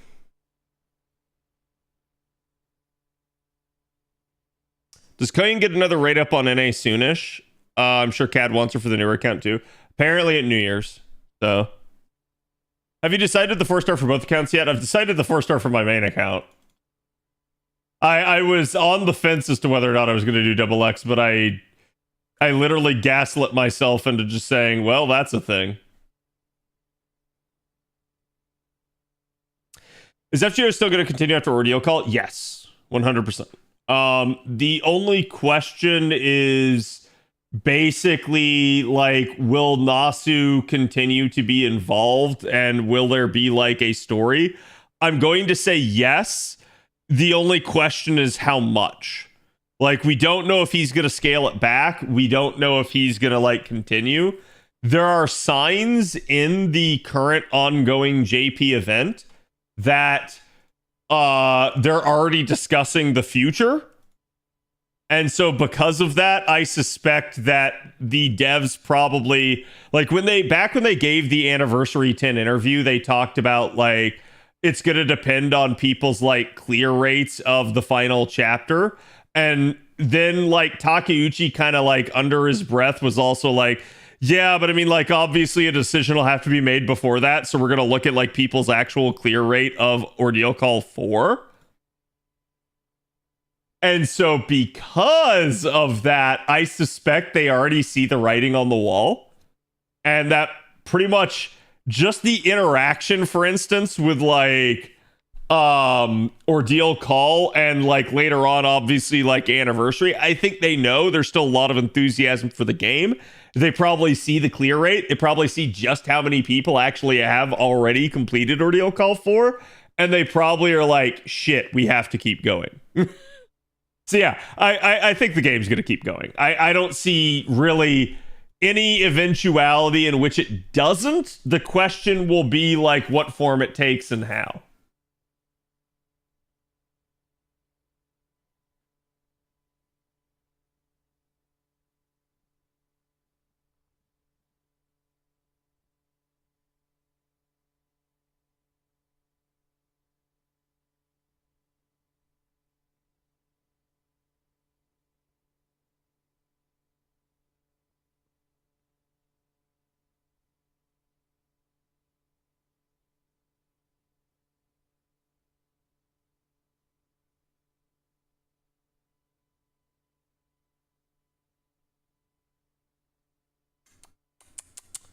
Writer.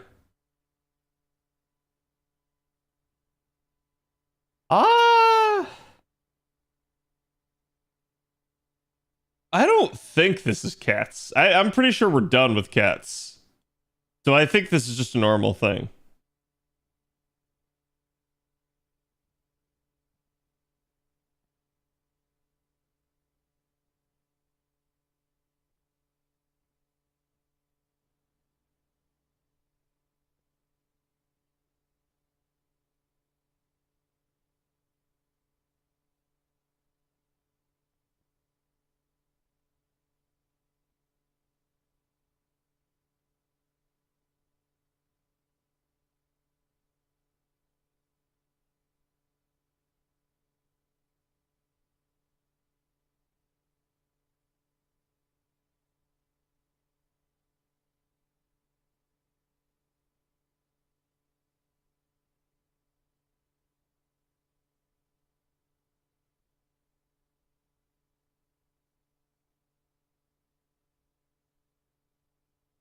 Sorry, Chad, just 1 second.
Okay, sorry about that.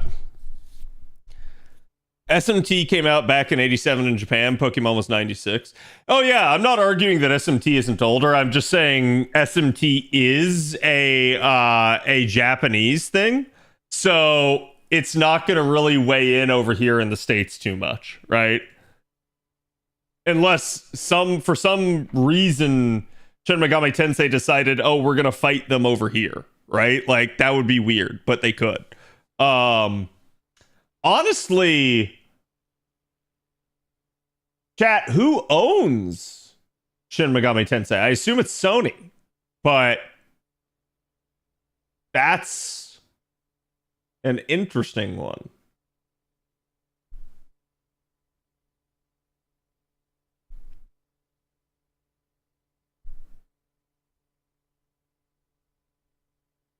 Atlas. Oh, right. Atlas is Sega. Thank you. Yes. Okay. I was trying to think of who like the parent was. What am I facing right now?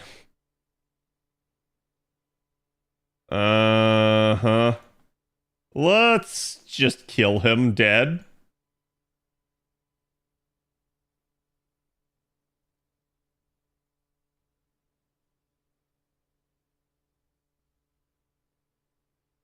Why bother with more content if players aren't completing what they already have? Yeah, and I think that's a concern because I think the story clear rate has been an issue. Though my understanding is JP's clear rate is a lot better than an A's.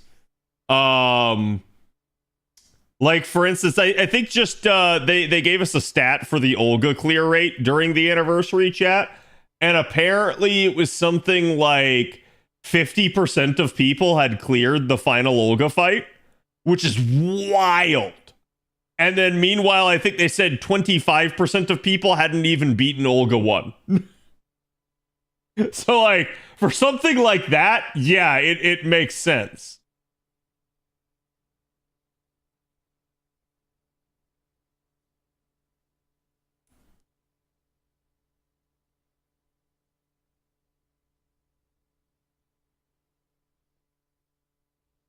But I'm just trying to think of like in the States who would actually like have domain and like supersede them. And like, yeah, like WoW and Blizzard might be one. That would be very interesting.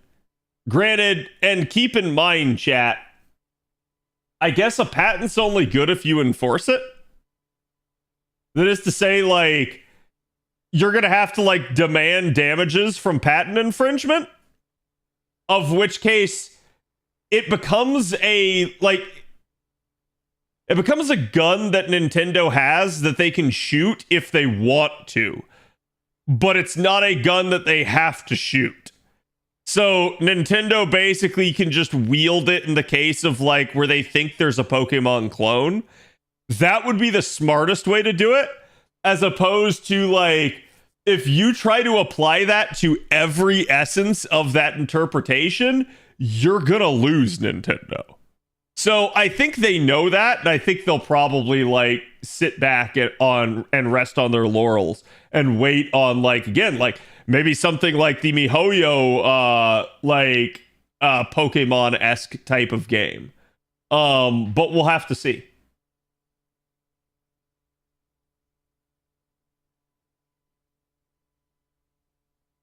Nintendo is shoot first, ask questions later. Oh, 100%. But they're not going to take a shot that they can miss, I guess, is the point that I'm going to say. Like, it is to say, in the corporate world of legalese, you usually don't want to... this is an Avenger...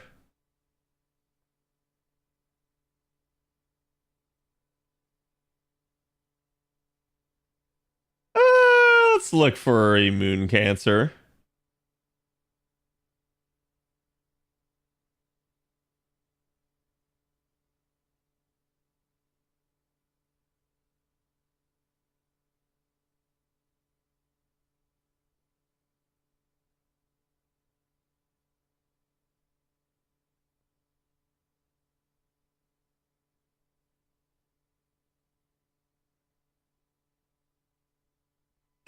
Okay. Well, if you're going to do this, I'm just going to take mine. Basically, the game's like, hey, I'm not going to give you what you want.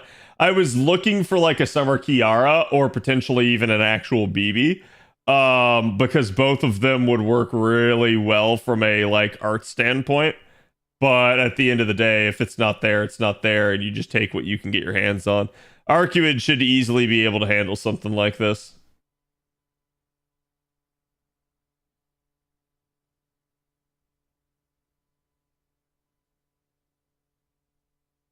Did everyone else have connection problems with Twitch? I haven't seen anyone complain about it. Granted, I guess if you're having a connection problem, you're probably not here to, you know.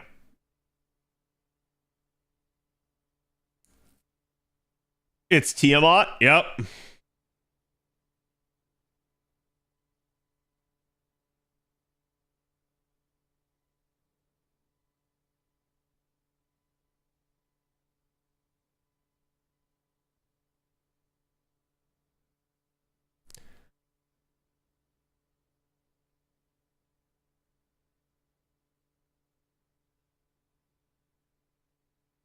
I look forward to Nintendo going after Bethesda. Oh my god, dude. So, but you realize that you don't go after Bethesda, right? You're now going after Microsoft.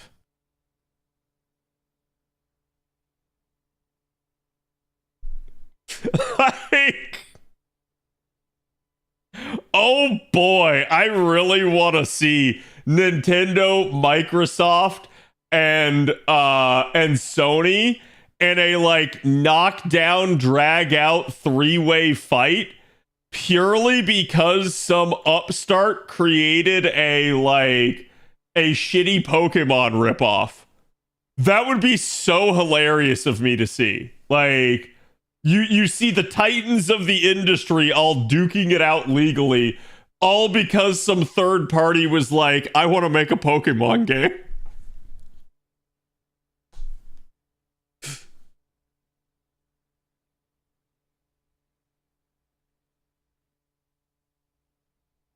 Push it to the chicken chat.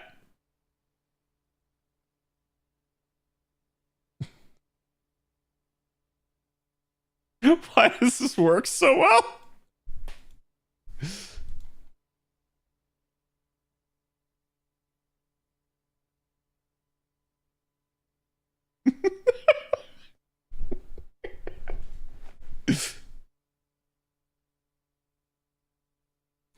I hate you for this, Jay, only because I'm gonna add it to the playlist and it's gonna piss chat off for the rest of eternity. All right, it's another question mark fight. So again, when in doubt, question mark, go berserker. The only way you're gonna really get screwed there is if you end up with like a foreigner that you're up against. And like I said before, there are no foreigners in part 1, let alone pretty much in all of part 2, exception being once you finally get to Lost Belt 7, there are foreigners. So you will eventually face them, but for pretty much all of part 1 and part 2, they're not really a thing. Now, Epic of Remnant and event stories are absolutely a different story. So just keep that in mind.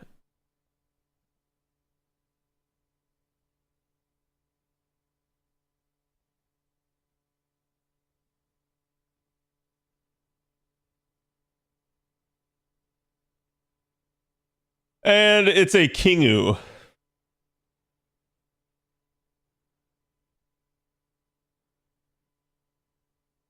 Yeah, I've heard this one before because it's triple Q, isn't it? Yeah. I was gonna say I've heard this one before, like when it first came out, but it's still great. I love it.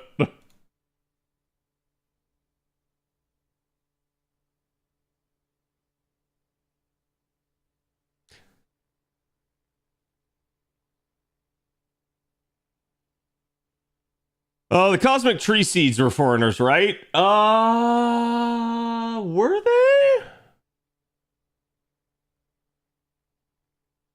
I feel like most of the time they weren't. Like in LB7, yes, but were they in the other singularities? Now you've got me questioning this.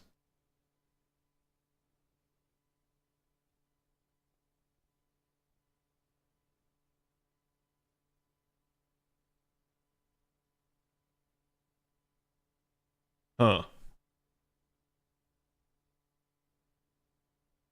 I mean, it's not like Epic of Remnant introduced the class into the game in the first place, right? Yeah, it's physically impossible for it to exist in part 1, but because the class was not in the game when any of this content was created. But that's basically the only one you have to watch out for.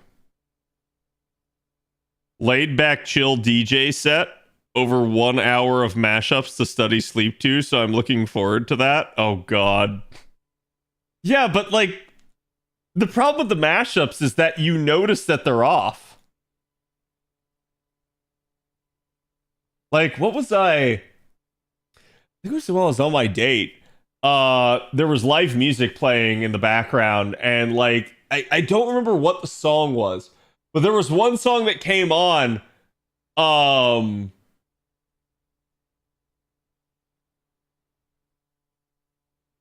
I think it was Jump On It.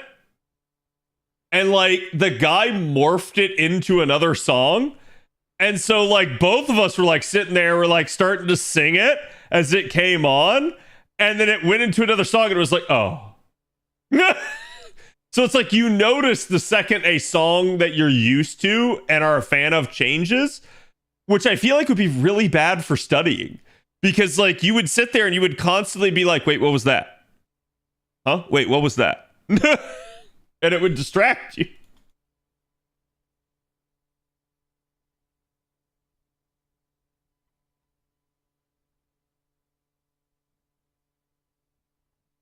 In one place they were outside of that, no. Do you mind telling me what that place is just so I don't continue to stick my foot in my mouth? Because I'm not remembering off the top of my head. Was it LB2?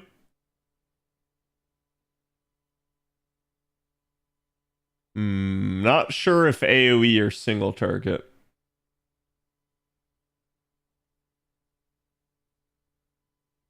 When in doubt,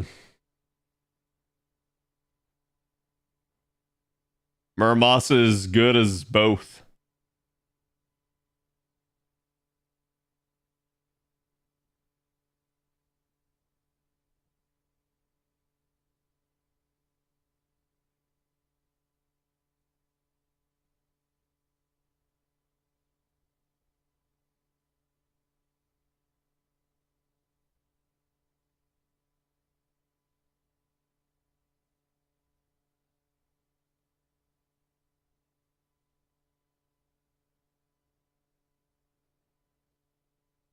Yeah, it's just a 1 out of 1. Sweet. Send it. Send it with all of the damage. I'll even take the crit damage.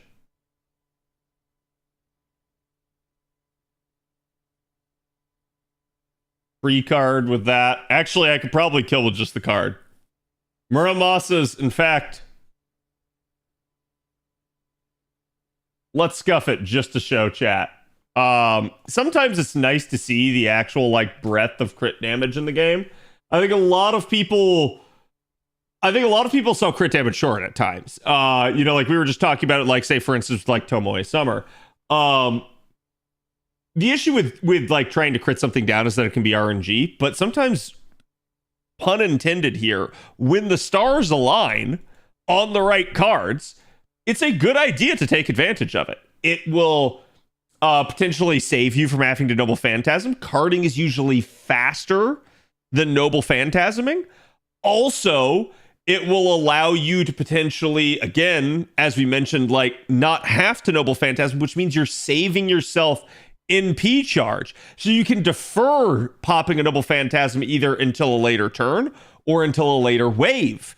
And that can really help out in the right circumstances. So let's just kind of see if I were to like lead with the Buster card for more damage, then do Muramasa's Buster, and then you know what? I'll put his NP last just to protect against a failure to kill, but I bet this will kill. And it did. And there's another. Oh crap.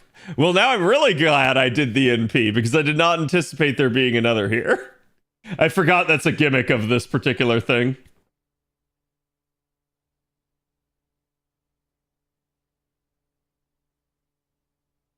I don't remember if you have to last a certain amount of turns.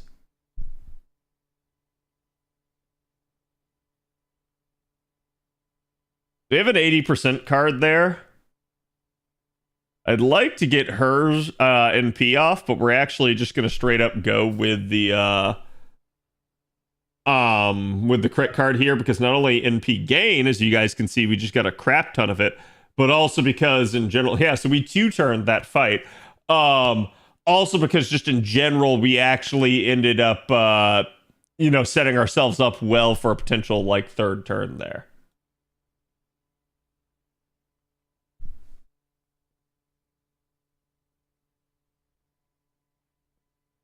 I swear if the end of part 2 introduces a new original class, I'm gonna riot. Like, seriously, when are we gonna see Savior class? I don't know that you will see Savior or Watcher in FGO. If you do, things like that might happen, like, basically when we end up getting Strange Fake, right? Because I feel like at that point it will make a little bit more sense, and I think Nasu will care less. And he'll be like, okay, the like base FGO lore is kind of set. Now we just need to like continue. Actually, I am out of AP and I did not realize we ran over time. So chat, we're going to end it here. We didn't get very far, but we're on section 17. Like I said, the story is going to start getting ramping up here actually really quickly. I think it was about to happen. Let me see who all is on. Who I give the love to. I'm going to send you guys over to Miss Simon IV, who is also doing FGO. And I will be back tomorrow, chat. I don't see any reason to get in the way of it or anything like that. And we should at least have the 4-star ticket pick. I guess I'm not rolling Castoria until Friday, so there's that. But thank you all for watching. Thank you guys for all the support. You guys know I love you. Go give Miss Ivy my love, and I will see you guys for the next one.